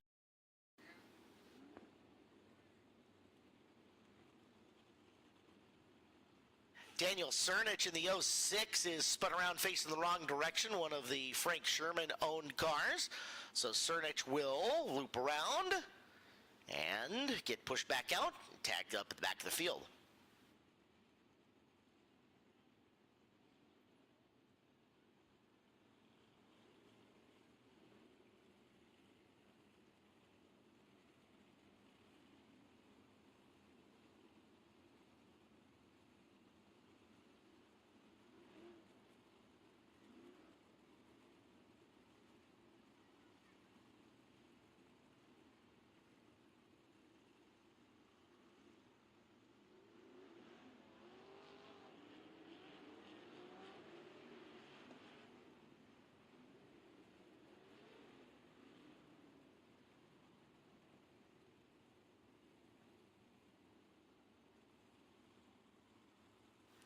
6 laps in, 19 to go here in the Sportsman Sprint A main event. Brody Ferguson looking for his first feature win here at Skagit Speedway has led the first 6 without real problems as the rest of the field trying to sort themselves out and figure out where to go. Levi Hillier's 00 is in second. Steve Parker, the veteran. Been a small dry spell for Steve as far as feature wins go. Looking to get back to victory lane. Kai Dixon and Justin Jacobson make up the top 5. Once the lineup is correct, we will go to a back straightaway restart. And again, first time here at Skagit Speedway, your back straightaway restart. Leader can take off as soon as the blue paint starts, the back straightaway. They have to go in between the orange cone at the end of the blue paint stripe and the wall. Once they get there in single file fashion, at whatever speed the leader has dictated they go through, the race is on. Anybody can pass, you can move lanes, you can advance your car, whatever it takes to get in and through, and it creates all kinds of passing and action in turns 3 and 4. So, eyes up. This race is coming back to life right out of turn number 2, and Brody Ferguson, first time to my memory, getting a chance to give him a back straightaway restart. We'll see how the young Canadian driver handles this. Out of the corner, we're green. Hillier up and around the top, goes searching, looking for something. Ferguson strong down on the low side. Ferguson holds the lead through 1 and 2. Bid for 4th. In behind is Dixon, trying to sneak underneath. Kai Dixon making moves. It's Justin Jacobson who drives around him for 4th. So Jacobson's got 4th, and now Jacobson with a run on Steve Parker for 3rd. Parker in danger. Around the bottom of the racetrack is Jacobson trying to find something. Winds the momentum up around the top. Car length separates them. Parker, Jacobson, Jessen tried the middle that time. Middle is kind of no man's land. Track's looking significantly more moist, but it is not. These lap times are not super fast, and you can see it. There is some significant tire spin going on out there, especially when the drivers get out of the moisture at the very bottom or off the very top. Dixon looking for room off the low side in the 20. He's in 5th in the 20 car. Can't get past Jacobson. He'll tuck in down low and hunt Steve Parker for 3rd. Your race leader is entering slower traffic. He is up in the back of this field quickly, as it is Hillier who's gotten around him, but we've got a caution right in front. So Hillier got up and around the slow traffic. The yellow comes out. Now your leader had passed the line. Split yellow rule is in effect, and that's going to mean Brody Ferguson's going to lose this lead, and Levi Hillier, the pass will stick in lap traffic. When the caution flag comes out at Skagit Speedway, the officials will radio up to the scoring booth that the yellow came out and what car the yellow came out in front of. If that yellow is behind your leader and they've crossed the transponder loop, in this instance where Hillier crossed in front of Ferguson, caution came out behind him, that pass sticks. And we go to 12 laps complete. The drivers that had crossed the loop before the yellow flag comes out are given credit for the position they were running in. Drivers that had not crossed the transponder loop are scored as if they were on the previous completed lap. So it will be Hillier, then Ferguson, Parker, then Jacobson, and Dixon as we see the top 5 in this restart. And a good move by Levi to get through as the field got slower traffic, and he will set the pace when we come back to green.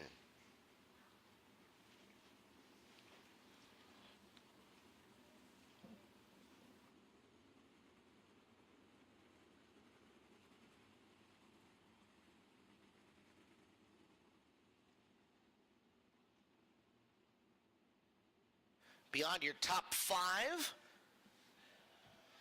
Jaden Whitney is 6, Kira Zylstra is 7, Alden Ostrom is 8, Ashley Anstenson's worked her way to 9th, and Tom Weiss in the 10th position. Then Foster, Holmqvist, Gehring, Rude, Blumenhagen, and Merritt.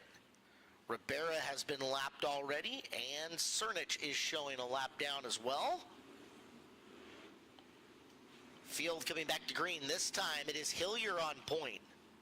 Ferguson and Parker in behind, but things a little different out front now as Levi brings him back to green, and he'll get to the bottom to make sure Ferguson can't drive past him.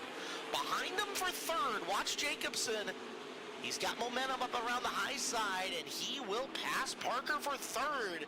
Justin Jacobson, third spot belongs to him at the halfway point of this main event. Ferguson 2, Jacobson 3. Jacobson not getting all the way up to the cushion in turn number 2. He's cutting that just a half groove short as lights blink on, caution lights are out.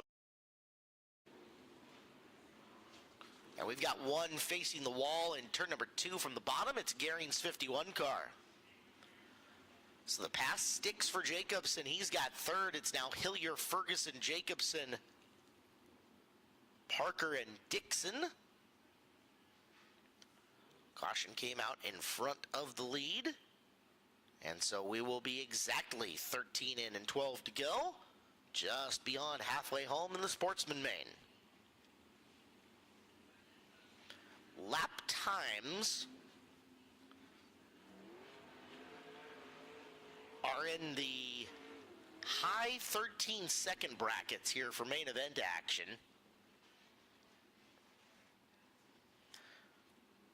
This is a very, very slick racetrack they're dealing with, again, even after the sun has gone down and worked more moisture into it. Should make a fascinating feature for both the midgets and the 410s coming up. It's been a while since we've seen either of these drivers on something that has lost about 2 full seconds from the peak of its speed over the course of the day. Let's see what the drivers can race on, as with 12 to go, Hillier back to the bottom, and this sets up perfect for Justin Jacobson, who's loving the restarts. He's been able to pick off a car about every other one of them. Ferguson's going to get up top, though. Brody Ferguson getting around. Bad place, bad time for both Jacobson, who drove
around the corner.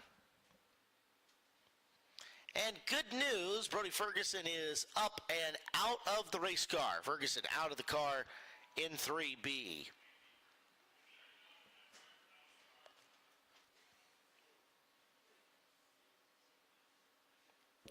Eric List is trackside on the scene. His microphone's fired up whenever he is ready, as getting a look at second place Brody Ferguson's car, which is going to no longer be second place and take some significant repairs. Eric?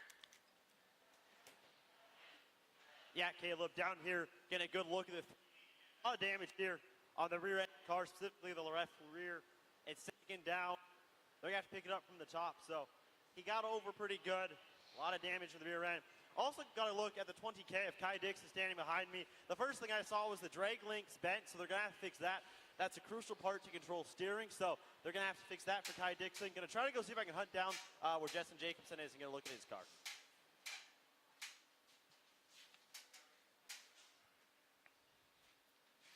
So Eric's making his way to the Jacobson 22. Dixon's 20K with damage to the drag link. You can run with a bent drag link, but it's not a ton of fun. It is a relatively quick repair so long as you haven't sheared a bolt or jammed anything up in there in the connection on the drag link to the pitman arm or the steering arm. Justin Jacobson got a big part of that wreck, and he is on the front straightaway. So we'll send Eric over to the front straightaway where Justin Jacobson is, and you can see some nose wing damage from Randy Frank's video here. So give Eric a second to get there as Justin right down in front of me about 100 feet away, and Eric is on the scene. We'll give him a second to assess and catch his breath, and then whenever he's ready, he can pop on with the report from the 22J camp. Again, Jacobson presumably will be running second on the restart if he chooses to stay out there. And you're live trackside. Yeah, Caleb, so as you can see on the big screen, no string damage. Also got to look, drag link bent as well. But other than that, that's about all I can see down here. All right, good reporting, Eric List from trackside. So we're going to make the assumption Jacobson could try to give her a shot, but he's got some serious issues going on. He'd almost be better off going to the pits because he's got half a main event left in this one. See if the crew, Lyle, Brandy, and everybody ready to go on it. So we'll be down to 12 to go, and that's going to move Steve Parker up into position number 2 when we restart. So top 5 going to look way different. Levi Hillier, Steve Parker, Jaden Whitney, Alden Ostrom, and Kira Zylstra will be your top 5 on the restart. Presumably when Jacobson goes into the pit area and Dixon goes as well.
Engines fire back up here in our Sportsman Sprint Car main event. And as anticipated, cars ducking into the work area. Although the Jacobson car hasn't gone yet. So Jessen so far, see if he pulled off to the right this time. He has not. So Jacobson, bent drag link, mangled nose wing, dry, slick racetrack. This is going to be a handful. And props to him. Hey, you're running second, right? Glory is forever. Pilot the handful race car if you can, but if you're sitting behind him, Steve Parker and Jaden Whitney, number one, they got to know that he's got a wounded duck there, And 2, approach with caution because car control on the 22J might be a little finicky here first time they get up to speed. Levi Hillier, if you are restarting this scenario, you want to get onto the gas quick. Like, you want to be accelerating right at the start of the blue paint and force Jacobson to be at speed as long as he can with you. There they go into the corner. Jessen sticks pretty well in the middle. Now, can he hit the bottom? Got to the bottom pretty well, as Whitney is going to go top shelf and pick up a spot from Parker. Now Jessen going all the way upstairs, and he's got the car control still. So Jacobson hanging with her and not looking too bad. He's losing touch with Hillier, but he's got that second spot hammered down, at least for the time being, as we watch Whitney work on the high side in the white and blue 88 over the black, white, and gold 23 of Parker. Whitney clears him. Now has a chance to close up on Jacobson. And we're going to get caution lights on again as we've got one. I'm going to say Pepe Machinery sign. Yes, sir. And that's Tanner Merritt in the purple 36. 16 laps into it. Merritt facing the wrong way. Staring down an ice cold Corona available at the Beach Beer Garden now. 9 to go. Again, Jacobson doing a really good job with a hurt race car, hanging on to second, but Whitney had just gotten by Parker and was bringing momentum with him. Hillier, Jacobson, Whitney, Parker, and Ostrom when we go to restart.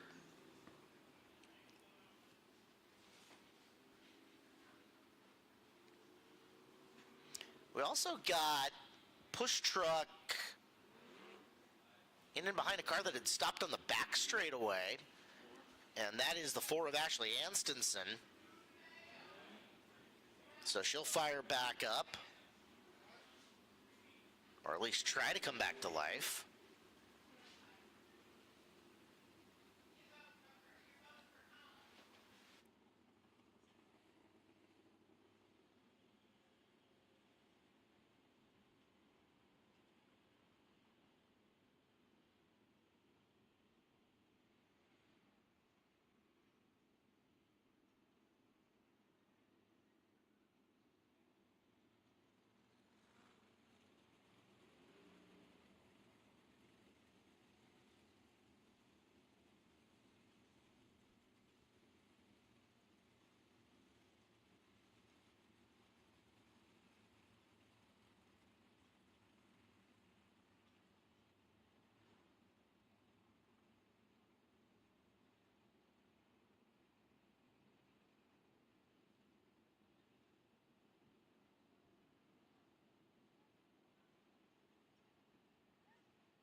Well, a look again, and you can see that right front on Jacobson's got some wobble to it as well. I wonder if his tie rod has been damaged also.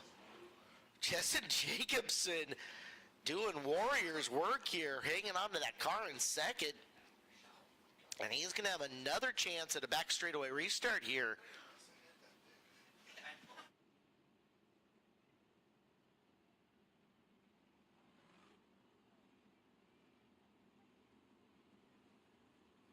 Yeah, look at the wobble on the right front wheel of Jacobson. That car has got to be a nightmare to control right now. We'll see what Jessen can do. Nose wing folded up, drag link in trouble, right front damage, as Hillier will bring him back to green on the back straightaway, looking for his second win of the year. Levi will get away for third on the restart. Whitney back on the high side. And again, Parker in down low. Steve Parker looking to retake third from Jaden Whitney. Makes the rookie think about it down the back straightaway. And Jacobson is looming right in front of those two. Getting ever harder to control the 22 car as the fuel load burns off. As Parker reclaims third from Whitney. Jacobson might be tucking her in and going to defense mode here.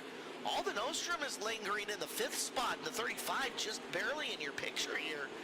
Maybe a factor before it's all done as we've got 7 to go.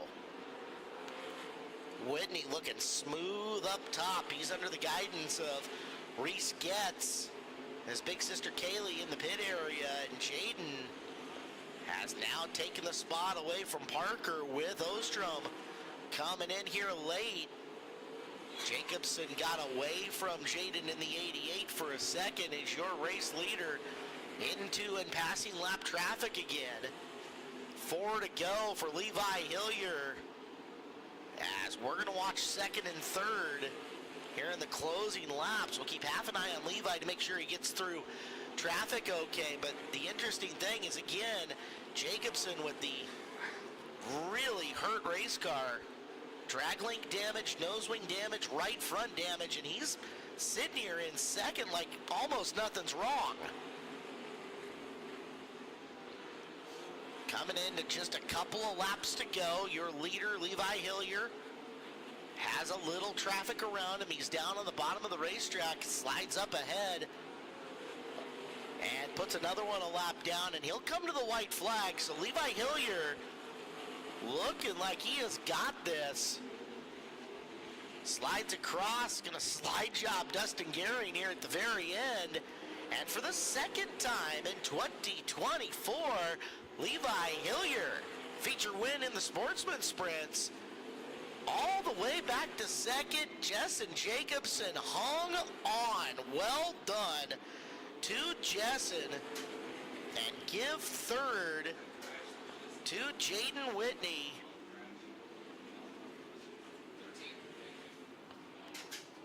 So Hillier, Jacobson, Whitney, the entire podium is, I want to say, under 18 years old. As Hillier just turned 14 a couple of months ago, Whitney was barely old enough to jump in the car at the end of last year, and Jacobson just graduated high school. Future of the sport's in good hands.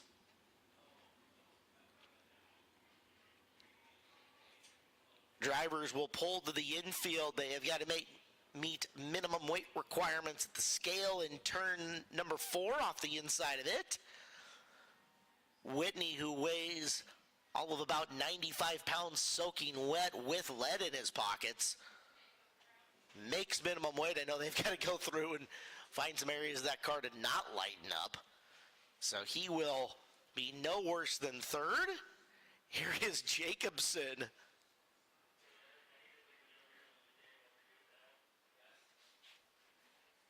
Crew going to have a heck of a time trying to limp that thing up and onto the scale, but they got her there.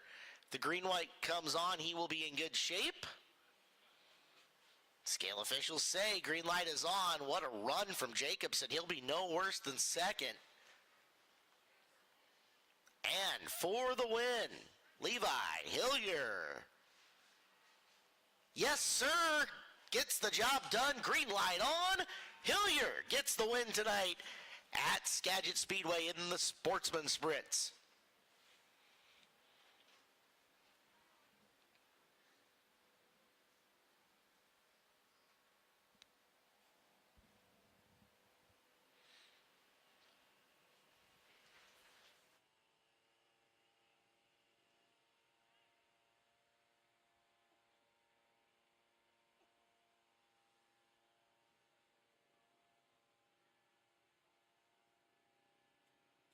So push them on forward, and we will get the celebration going here tonight at Skagit Speedway.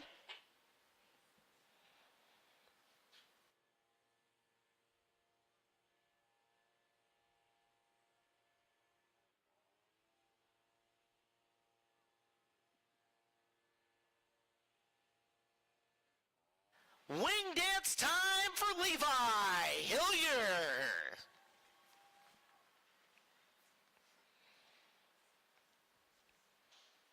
That deal for Hillier to run that Sportsman Sprint came together real late in the process of this offseason, really not until about the 1st of May when Levi ended up in that ride, and since then it's been Nothing but wonders for him. 3 guys whose age all start with 1 still. Any of these kids are 20 years old yet. And we'll turn things over to Eric List, trackside, who has got the winning 3. Coming out trackside with him. What a night this is. Bunch of young guys down there with you, Eric. Well, we'll go 3, 2, 1. And get none other than Jaden Whitney up here to get this one done. Now, you had to work your way all the way from the inside of row number 3. You made that car pretty much look like it could go everywhere. How'd you feel? Well, I was a little tight in the beginning, so I didn't really know where to go. I felt good down low, but I wasn't making any, progress. And I seen Reese on the backstretch tell me to go up top, so I moved my wing back and just started, making sure I can keep my momentum up and not slip up. It's been a heck of a year for you in the sports sprint car. It must feel very rewarding now to finally put on the podium for the first time this year. Yeah, we've been close a lot of times, but haven't been able to seal the deal, so it's nice to finally get on the podium. I know you've got plenty of people behind you. Who do you got to thank for it? Black Market Speed, Shark, Lulu's Espresso, Where to Get Espresso, Backman Trucking, and Rescats. Well, coming on in third, Jaden Whitney. We'll get Jessen Jacobson up to second place. And Jessen, you did not have an easy race car to handle. Your nose wing was bent. I apologize. It looked like your drag link had a bend in it. That's a new thing. But how'd that car feel getting around? Before I ended up getting into the back of the 3B there, it felt really good. Actually, my crew did a really good job of setting up the car and making it really maneuverable. I felt like I pretty much put it where I wanted it to. And then after I got in that wreck, I wasn't able to run the bottom as well because it felt like my front end wasn't really playing to the ground, so I had to move my wing forward. And then other than that, the car handled really well. My crew did a really good job of keeping it set up, and I just had some things go right, and it let me podium. Now, you put it up top on the top a lot because your bottom wasn't working. How were you able to run that top so well? I just didn't really think about it. I just kind of just drove up there and just went for it. It seemed like the more I thought about it, the worse I did up there, so I just kind of had to just not think about it and just go for it. But yeah, my crew did a really good job of setting up the car and made it very maneuverable to where I could put it where I wanted to. I want to thank Mel Decker Racing, Grinders Automotive and Marine, Sasquatch Subs, and everybody else who helped me out. Well, Jessen Jacobson comes home in second place. And now the man to pick up the first repeat win in the Sportsman Sprint car division, Levi Hillier. Feels very reminiscent to your first win here at Skagit Speedway. You just held strong up top. You knew you'd be able to get there, and eventually in lap traffic you did. Yeah, at the beginning I was kind of moving around, just trying to be patient, and then I saw Brody kind of run in the middle a little bit, so I just decided to go full send up top, and he made a couple mistakes on the bottom, and I was just able to sneak by in lap traffic. But I just want to thank the wing down guys, Rudine Racing, my mom, my dad, Justin, he's been working hard, Reese Rudine Foundation, Sage Fruit, and just everyone who makes this happen. Now, I saw you playing some games there on the restart. How would you use those to your advantage to just extend your gap over the guys behind you? Yeah, I tried a couple going early and then a couple going a little bit later, but I found that the early ones felt better for me. So, and then I tried up top in 3 and 4 a couple of times, but I just felt really good on the bottom. So, yeah. Your first repeat winner in the Sports Sprint cars, Levi Hillier. Eric, thank you so much. A young, talented podium down trackside. So how about this? 2 of the 3 of these drivers aren't old enough to go to high school prom yet. Heck, 2 of the 3 aren't even in high school until the fall. Jessen Jacobson, you're old compared to those 2. Just saying, bud. Congrats on the win tonight, Levi Hillier. Great run by Jessen, taking that car home, and a great finish for Jaden Whitney as well. We are, youngest top 3 ever here at Skagit Speedway. Thank you, Ryan Newton-Boom. That one's easy. We are getting ready. We have got the Northwest Focus Midgets. They're coming out for their A Main event here in just a couple of seconds at Skagit Speedway.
It's Northwest Focus Midget time here at Skagit Speedway for their 25-lap A Main event here on the evening. Top three will end up going to the podium, just like you saw your Sportsman Sprint, and then we'll get into our 30-lap, $5,000 to win 410 Sprint Car A feature here on the evening. Focus Midgets, Jared Peterson ends up with the pole through their format. It is Peterson on the pole in the 32 car.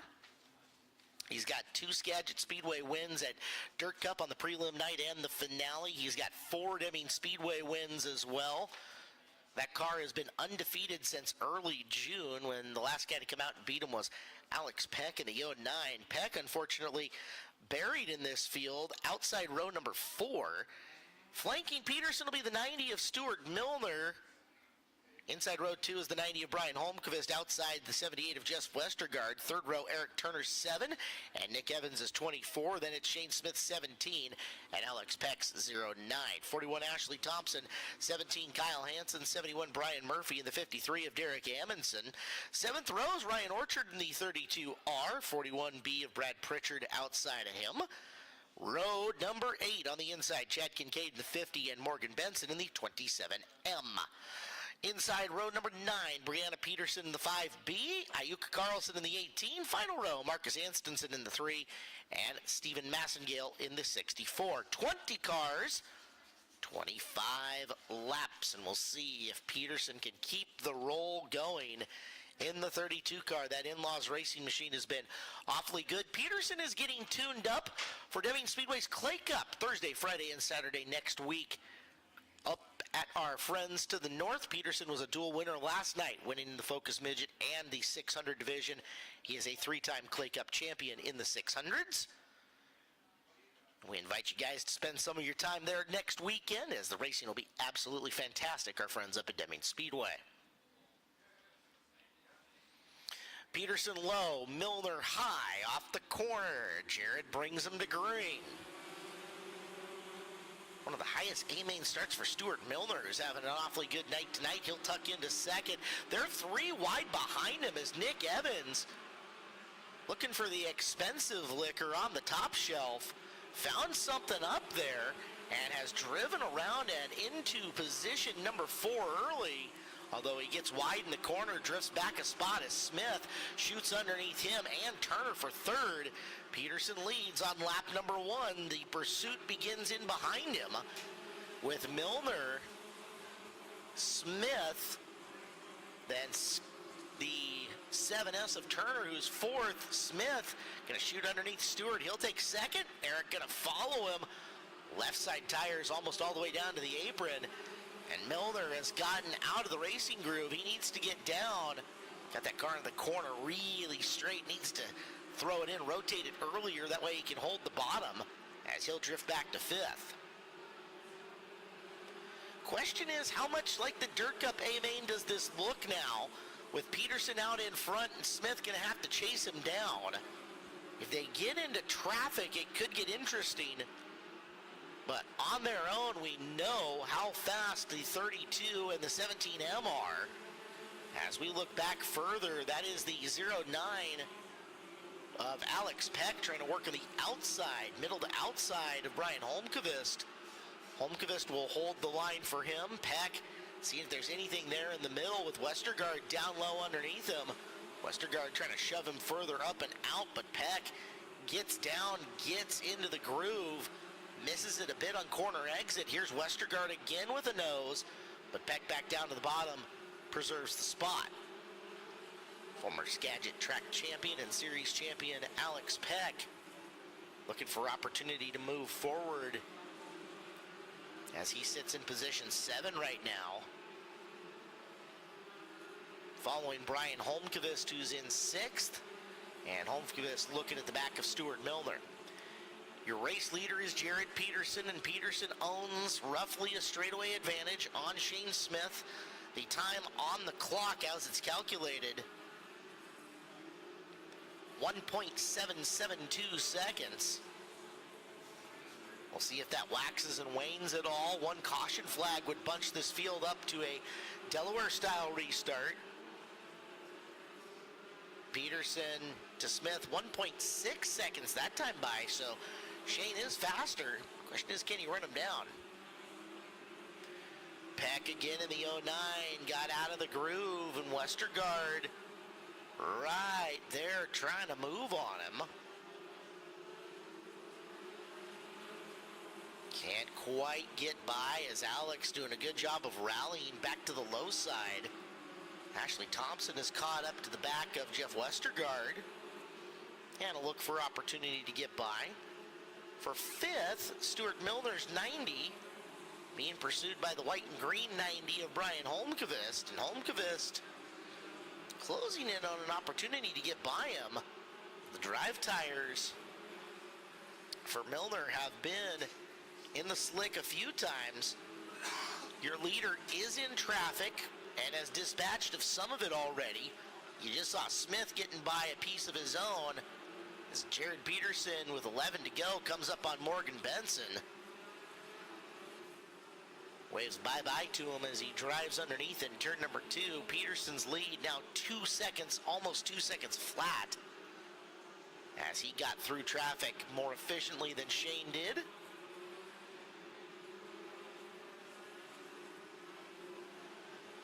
Smith in screen has a large advantage over Eric Turner. 1.3 seconds in between the two of them. Sorry, make that 3.3 seconds between the two of them. As Turner now just getting into the slower traffic himself and bringing Nick Evans with him. 9 to go.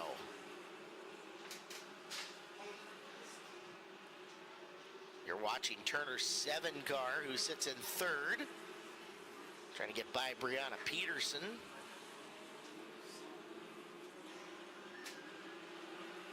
To the inside, Turner had just enough momentum to shoot by going into 3. It allowed Evans to narrow up on him quite significantly. Back further in the pack. Good racing going on. Holmqvist took 5th away from Milner.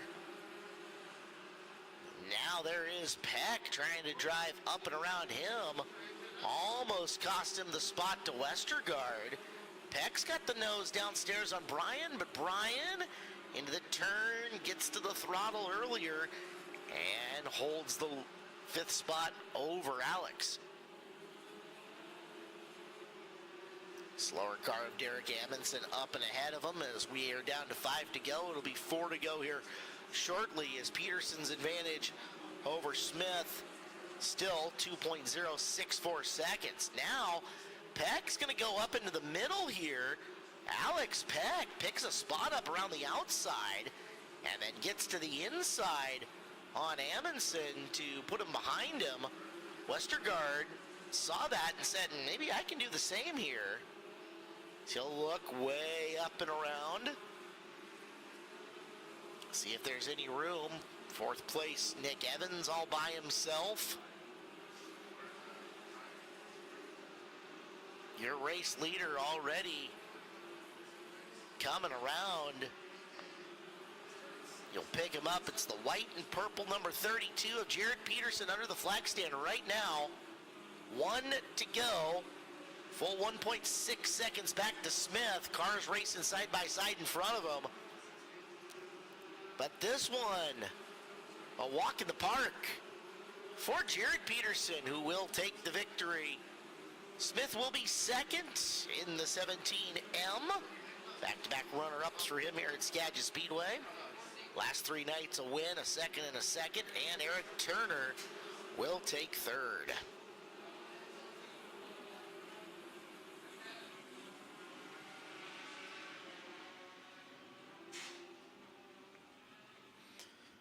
So feature win once again for Jared Peterson. In dominant fashion, got out and got gone quickly and nobody could get to him. Peterson didn't quite lap half the field, but he did lap through 14th. Only 13 of the 20 cars remaining on the lead lap.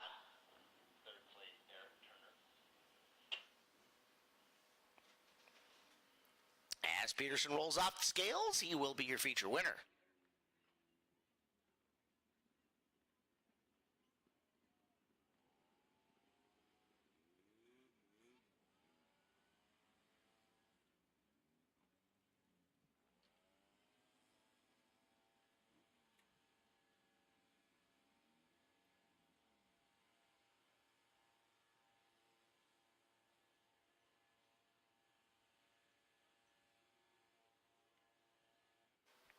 So Peterson out of the car, his third race win in the last 2 nights.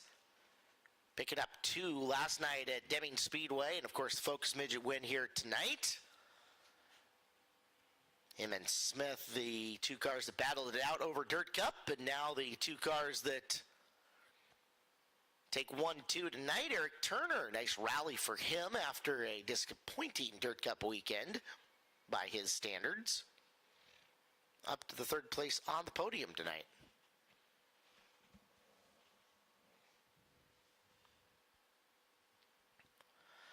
To the top of the stage they will go.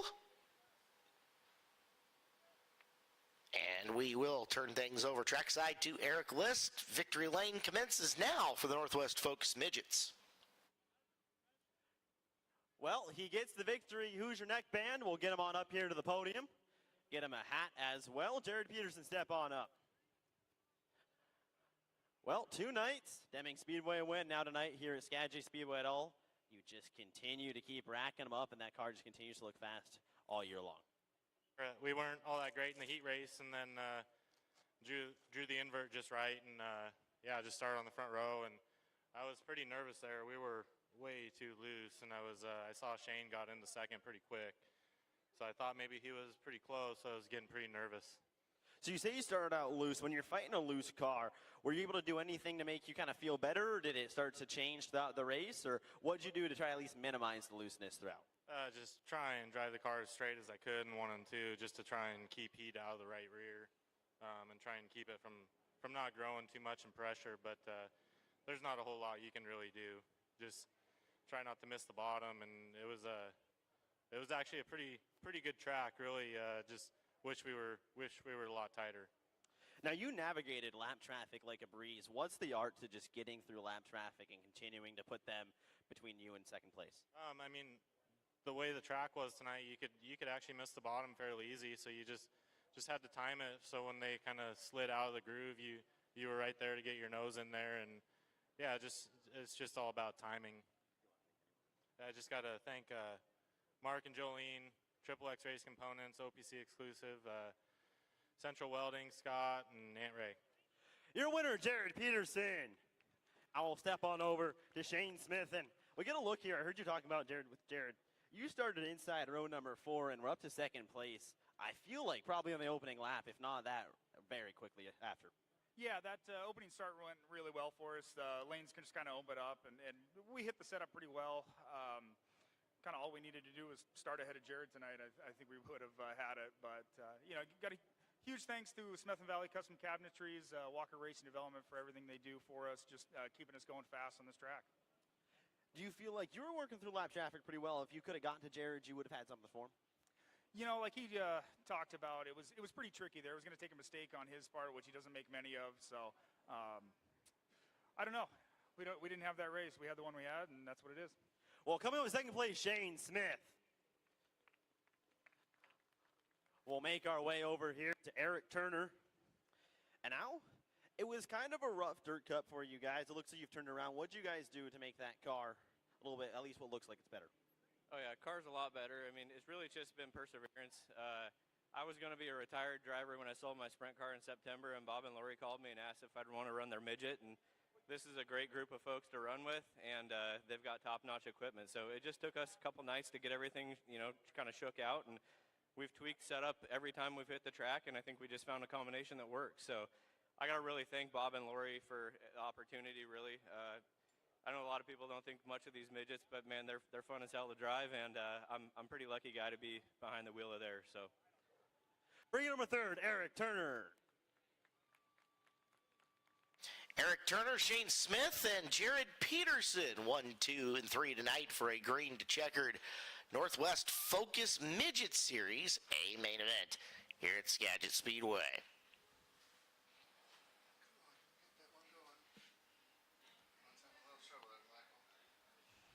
Fireworks go off.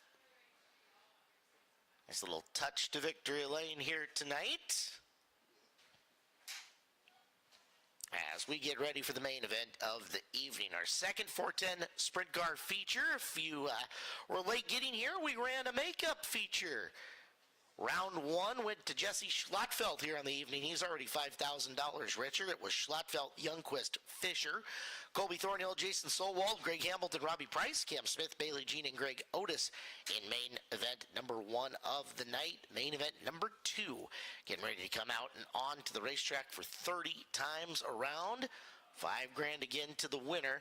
Last time you will see sprint cars here until the Bob's Burger and Brew Summer Nationals coming up on Friday, July 26th and Saturday, July 27th. It is the end of the Northwest Speedway Tour.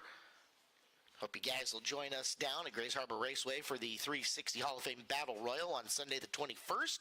Willamette Speedway and Medford Speedway. Medford on the 23rd. Willamette on the 24th as part of the tour. And then the finale at the Bob's Burger and Brew Summer Nationals. No matter where you are in the West, no matter what the job, Pape delivers premier capital equipment solutions that keep the supply chain of the West moving from fields to forest, warehouse to work site, and shipping to storage. Pape is by your side with cutting-edge equipment and service solutions optimized for greater efficiency in a changing business environment. The West relies on you. You can rely on us. Pape keeps you moving. Eyes on the screen.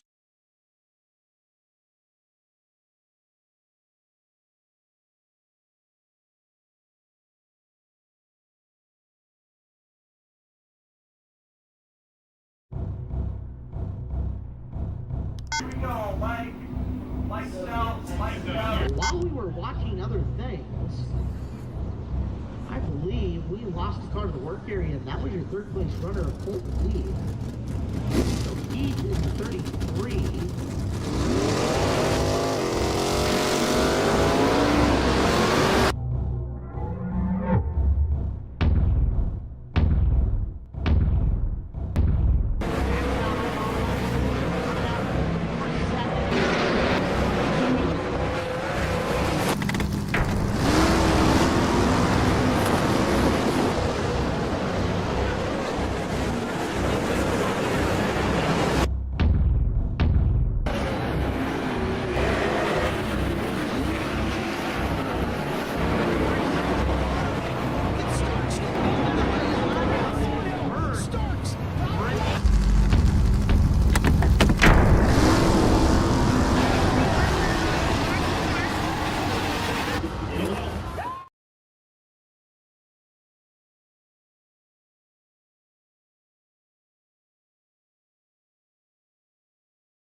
Starks has got the pole for the Car Mart USA 410 Sprint Car A Main event.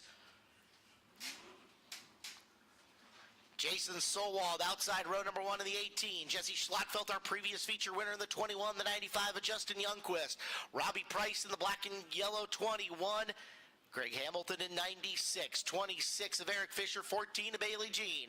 As they roll into corner number 3 and out of corner number 4, green flag, we go racing.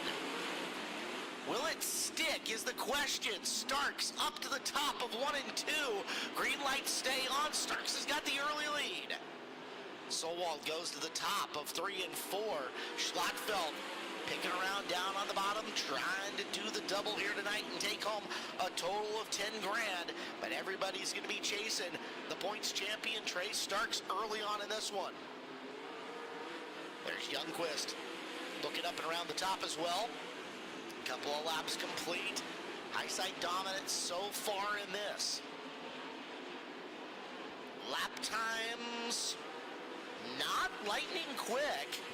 Mid 13-second brackets, they are really towing around, up and around the edge here as Thornhill driving up and by Youngquist. Slickest racetrack conditions we have seen all year as there's the move from Price downstairs. Him and Youngquist exchanging. Down at the bottom, Youngquist looking for it but couldn't hit the low side. He'll slide up and fade back. Moved by Hamilton. Youngquist gathers up the momentum and drives away. As we are 5 into this. Starks a long ways from seeing traffic, but it's going to get there quicker than what he thinks. It's a straightaway back from it, and he is reeling it in awfully, awfully fast. Second, third, and fourth all up on the high side, and Solwald, Schlattfeld, and Thornhill waiting to see if Trey has to break stride as he gets through traffic. He'll loop his way up and around the 06 of Wallenfels, follow the team car, the 51 of Melby. Trey gets low, sticks the bottom really nice as Melby bangs off of Otis right in front of him. And here comes the rest of the field closing in. Starks will shoot the distance in between them. Threads the needle between Otis and Melby. That was huge. Second, third, and fourth all up on the cushion in 1 and 2. You saw the cars get in, bounce off it, and rock over for a second. Now Solwald down low. Schlattfeld up high looking for second. Jesse Schlattfeld has got the 2 spot from Jason Solwald. So Jesse now second. Here is Thornhill. Short slide through the corner. Does it work for him? It does. Thornhill moves to third in the 19. Jesse to the bottom of 1 and 2. Thornhill pivots off the cushion and drives by for second. Colby Thornhill marches his way up into second place. And now, how far gone is Starks?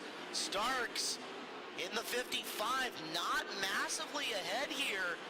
Thornhill will come into your picture right now, so it's a straightaway to make up for Colby as we approach the halfway point. Thornhill slides into the corner, bounces off the cushion and gets by Bailey Jean. Open racetrack now in between Starks and Thornhill for the top spot. Starks did open it up a bit while Thornhill had to make the move to get by. He'll come up on the outside of Lemley and try to put him a lap down. He'll do so. So Starks cruising the top side, now going to run into a driver who is running the same lane as him. And the last time he came up on this is when Trey lost a bunch of that track position that he had built. Eric Fisher content to drive around the high groove here at Skagit Speedway. And it is Thornhill visually rolling him in now. So Thornhill narrowing the gap on Starks. It's down to half a straightaway as they get into turns number 3 and 4. Here comes Thornhill. March into the beat of a loud drum. Slide job 1 and 2 across the nose, and he gets there. Wheel stand to take the lead off the corner for Thornhill. Coming into the line, Colby Thornhill, man on a mission, takes the lead on lap number 18. Just like that, yellow on the racetrack. Caution is out. Scoring may have a decision to make here. Where did that yellow come out? Had the leaders crossed as it's Melby in the 51 car with problems. Melby flattens the right rear, couldn't get all the way around into our pit area in the center as we see caution.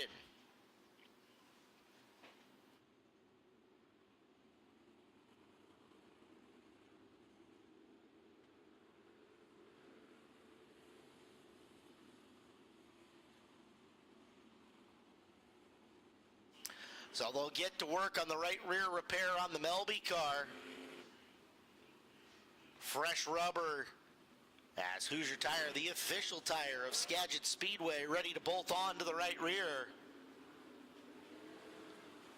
It is Colby Thornhill, Trey Starks, Jesse Schlattfeld, Jason Solwald, and Justin Youngquist. That is your top 5. We do run a split yellow system here at Skagit Speedway, so if they judged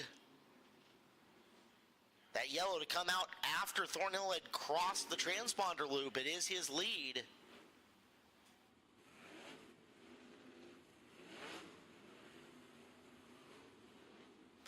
"30-lap A features got 12 to go.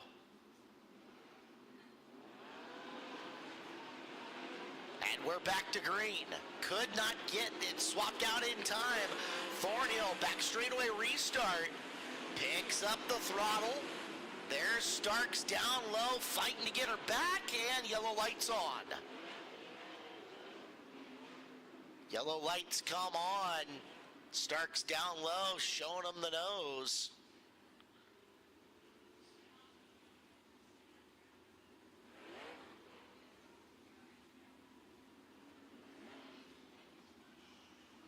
Did not catch in the officials' radio system what it was for. Melby, though, got the fix there right after that break, and he will join up at the back of the field. So Dallas still got a chip and a chair in this one. As now we will see back straightaway restart part 2. Thornhill and Starks. Schlattfeld in 3rd, Solwald in 4, Youngquist in 5. Colby picks up the pace right into the blue paint or green. Starks has taken a lead or 2 from Thornhill on back straightaway restarts this year.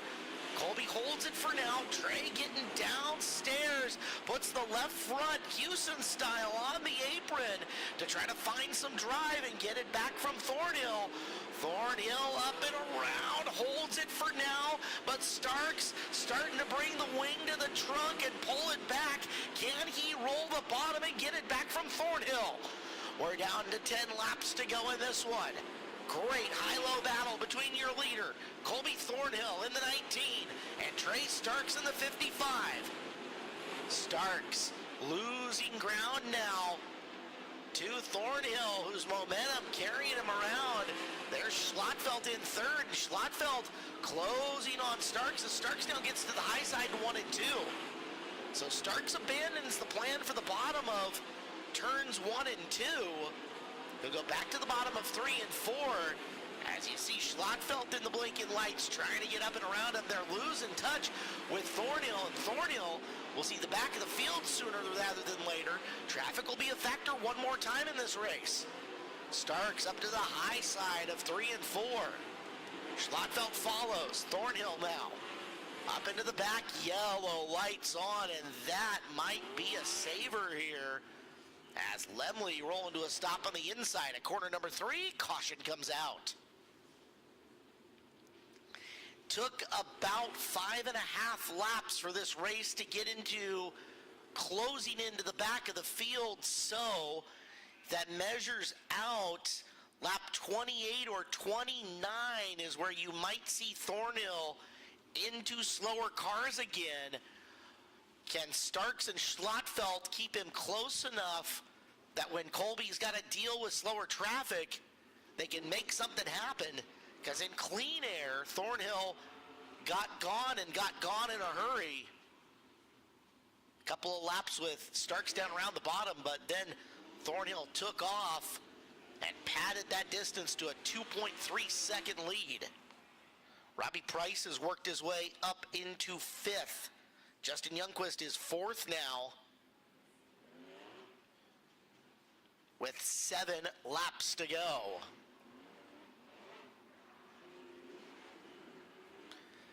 Carmart USA pace truck pulling off. Thornhill, Starks, Schlotfeld. Jesse already 1 feature win on the night. He's looking for 2. Starks has had a bad run of luck lately, looking to come over it, and it is Thornhill who's been scrambling from deep all night, working up top as Starks goes back to the bottom. Green is back out. Better looking start for Thornhill this time. Up and along the cushion in 1 and 2. Back straightaway as Price and Youngquist getting after it for a spot in the top 5. That is for 4th, and Youngquist has found the bottom to his liking. Coming up on the 21 of Schlotfeld, there's Robbie looking downstairs in the black and yellow car, trying to make a move. He'll throw the big bomb down to the bottom of the racetrack, pulls up just a bit short as Youngquist drives away. 2nd and 3rd right ahead of him. Slider from Price, and again up and around the outside goes Youngquist. As we've got 4 to go. Thornhill, your race leader, is driving into a yellow light, and it is the 21 of Price that was slowing. Robbie Price front straightaway and limping into turn number 1.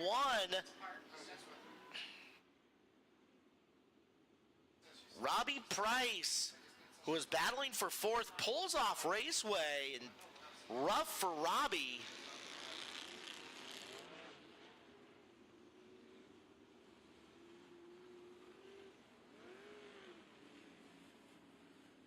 That'll move Cam Smith up into position number 5 with 4 laps to go, and that should put Thornhill out of range of getting into lap traffic. So if it's going to be 1, it'll be 1 on one of these back straightaway restarts. Colby Thornhill, Trey Starks, Jesse Schlotfeld, Justin Youngquist.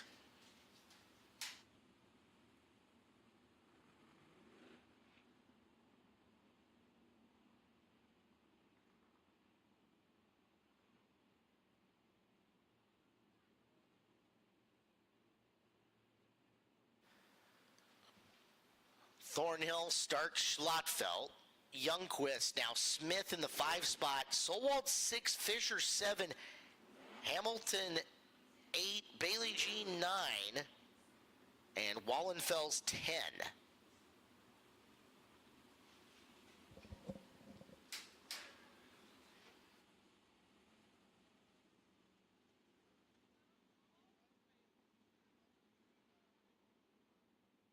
Lineup is correct with 4 to go.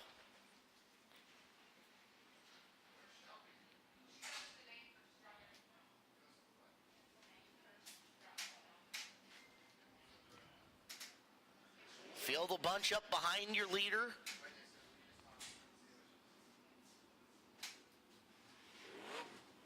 Can Thornhill pull this off? It'll be an impressive one if he can.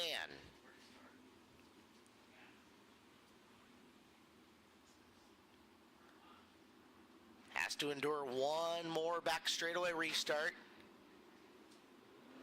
He'll go early again.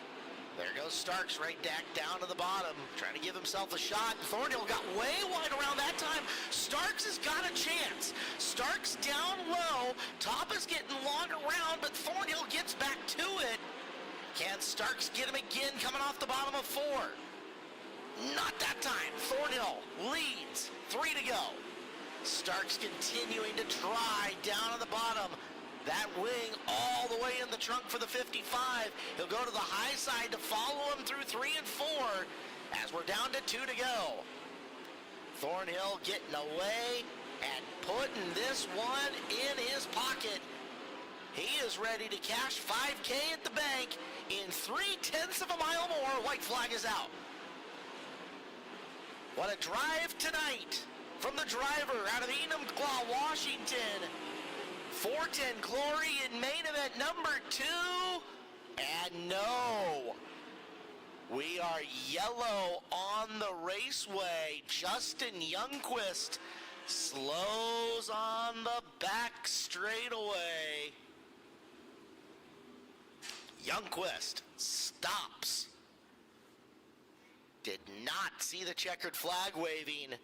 This one goes to overtime.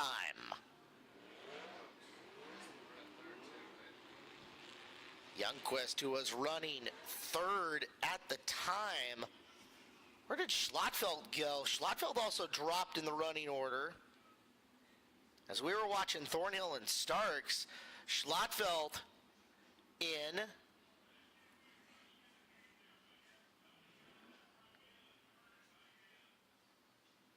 Checking cockpit. They were looking fuel. Nobody scrambling for anything on the Schlattfeld car. Eric is on the scene. Next question is, what's up on the 95 of Youngquist? So the two drivers who were running third and fourth respectively, just all of a sudden out.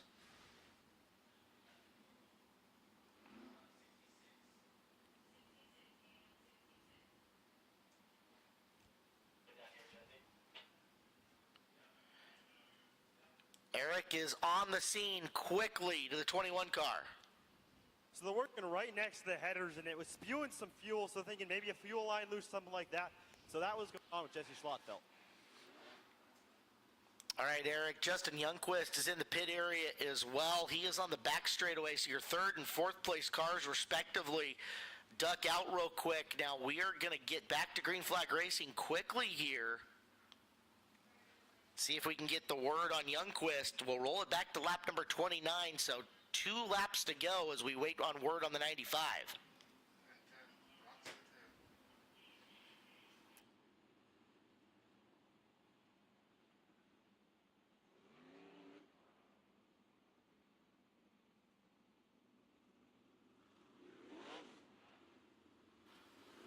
Carmart USA pace truck is going in.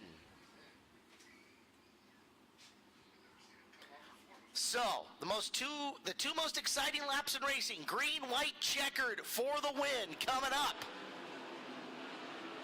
Thornhill up top, Starks right back down low, and Starks really good down low again, with Cam Smith picking his way up into the fray.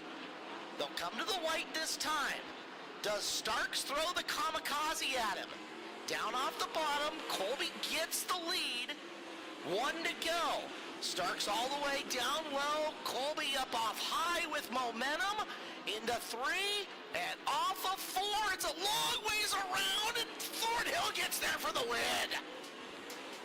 Starks 2, Smith 3, Fisher 4, and Hamilton 5.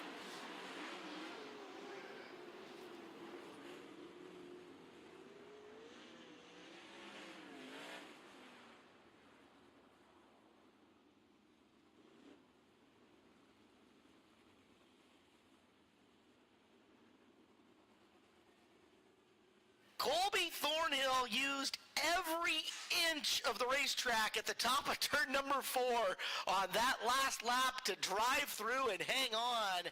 His, I believe, second 410 win of the year. The green light is on. Thornhill wins tonight.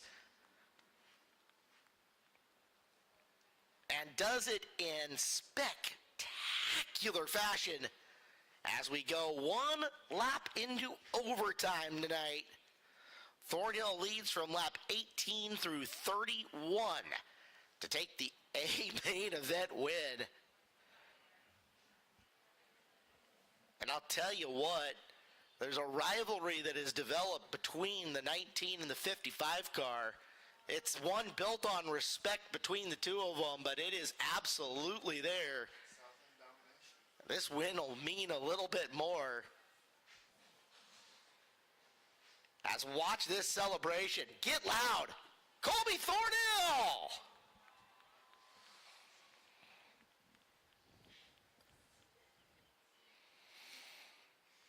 That is a happy crew. Chris Thornhill, dad, car owner, works on the cars. He's got Derek Roberts, Tristan Thomas, and Connor Slippy Nelson all wrenching that thing to all kinds of good stuff.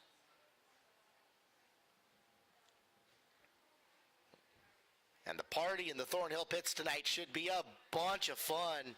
Handshake there between your winner and second place, and hopefully we can start getting them moving up to our podium tonight to celebrate with us. Checkered flag at 10:14 tonight.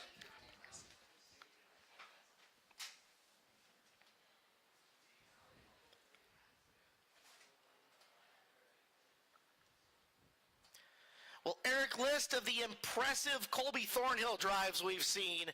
This one is top shelf. Let's talk to him down track side for the winner.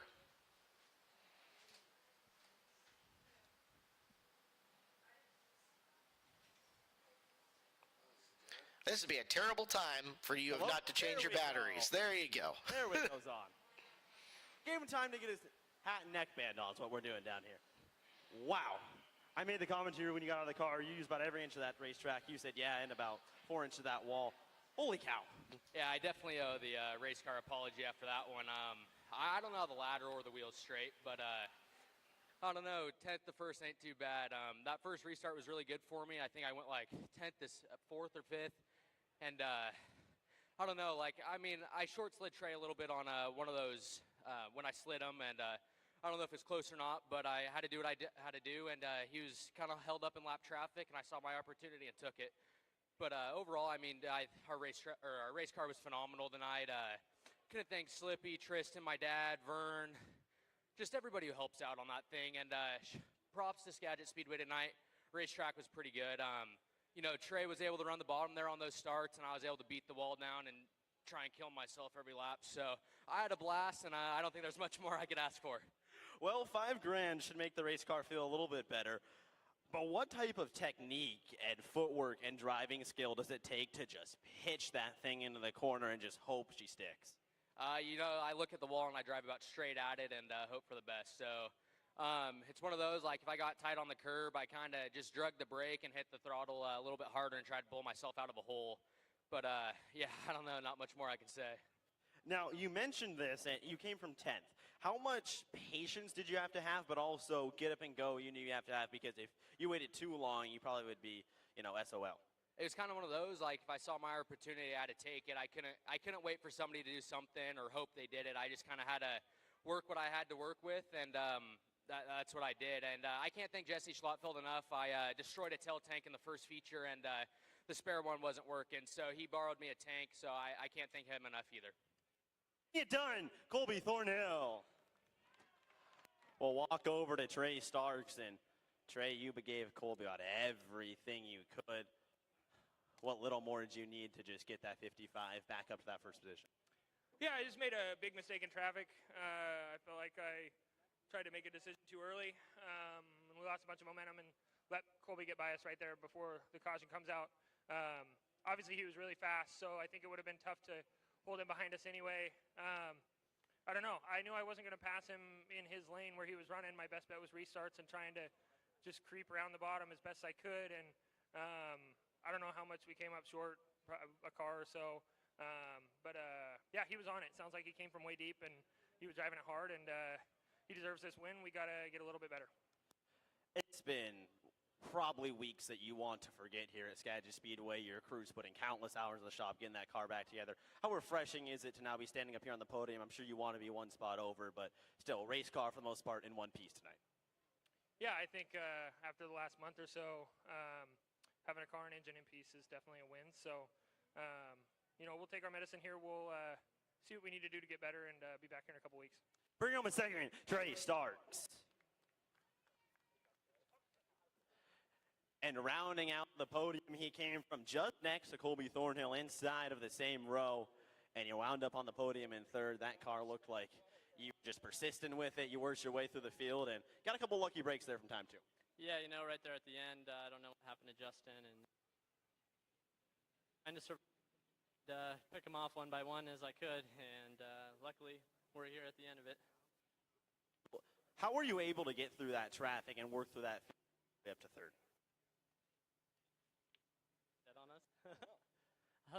It's just staying patient and working the bottom when guys were on the top and working the top when the guys were on the bottom. So it was just kind of pick and choose your lanes and stay with everybody because guys were running in the fence and tearing right rears off the cars, and just try to do what I could to stay there and be there at the end. Just not quite in the same zip code as these two. Bring it home with third, Cam Smith. Heck of a night tonight for all three of those drivers. Cam Smith, a podium finish in third. Trey Starks in second. And your winner, Colby Thornhill in the 19. Skagit Speedway is closed next weekend. We want to invite everybody up to Deming Speedway. Thursday, Friday, and Saturday night, the Clay Cup Nationals have been a fixture at the track since 1985. Hope you'll join us for 3 great nights of micro sprint racing where we may have 150 race cars. Who knows? It is going to be an absolute blast Thursday, Friday, and Saturday at Deming Speedway for Clay Cup next weekend. We're back in 2 weeks for the Bob's Burger and Brew Summer Nationals here at Skagit Speedway. On behalf of the staff and management of Skagit Speedway, thank you so much for attending tonight. We hope we will see you again at Deming for Clay Cup this coming weekend and back here for the Bob's Burger and Brews Summer Nationals in 2 weeks. For Eric List, my name is Caleb Hart. Thank you so much for being here. We will see you next time at Skagit Speedway. Drive home safe, everybody.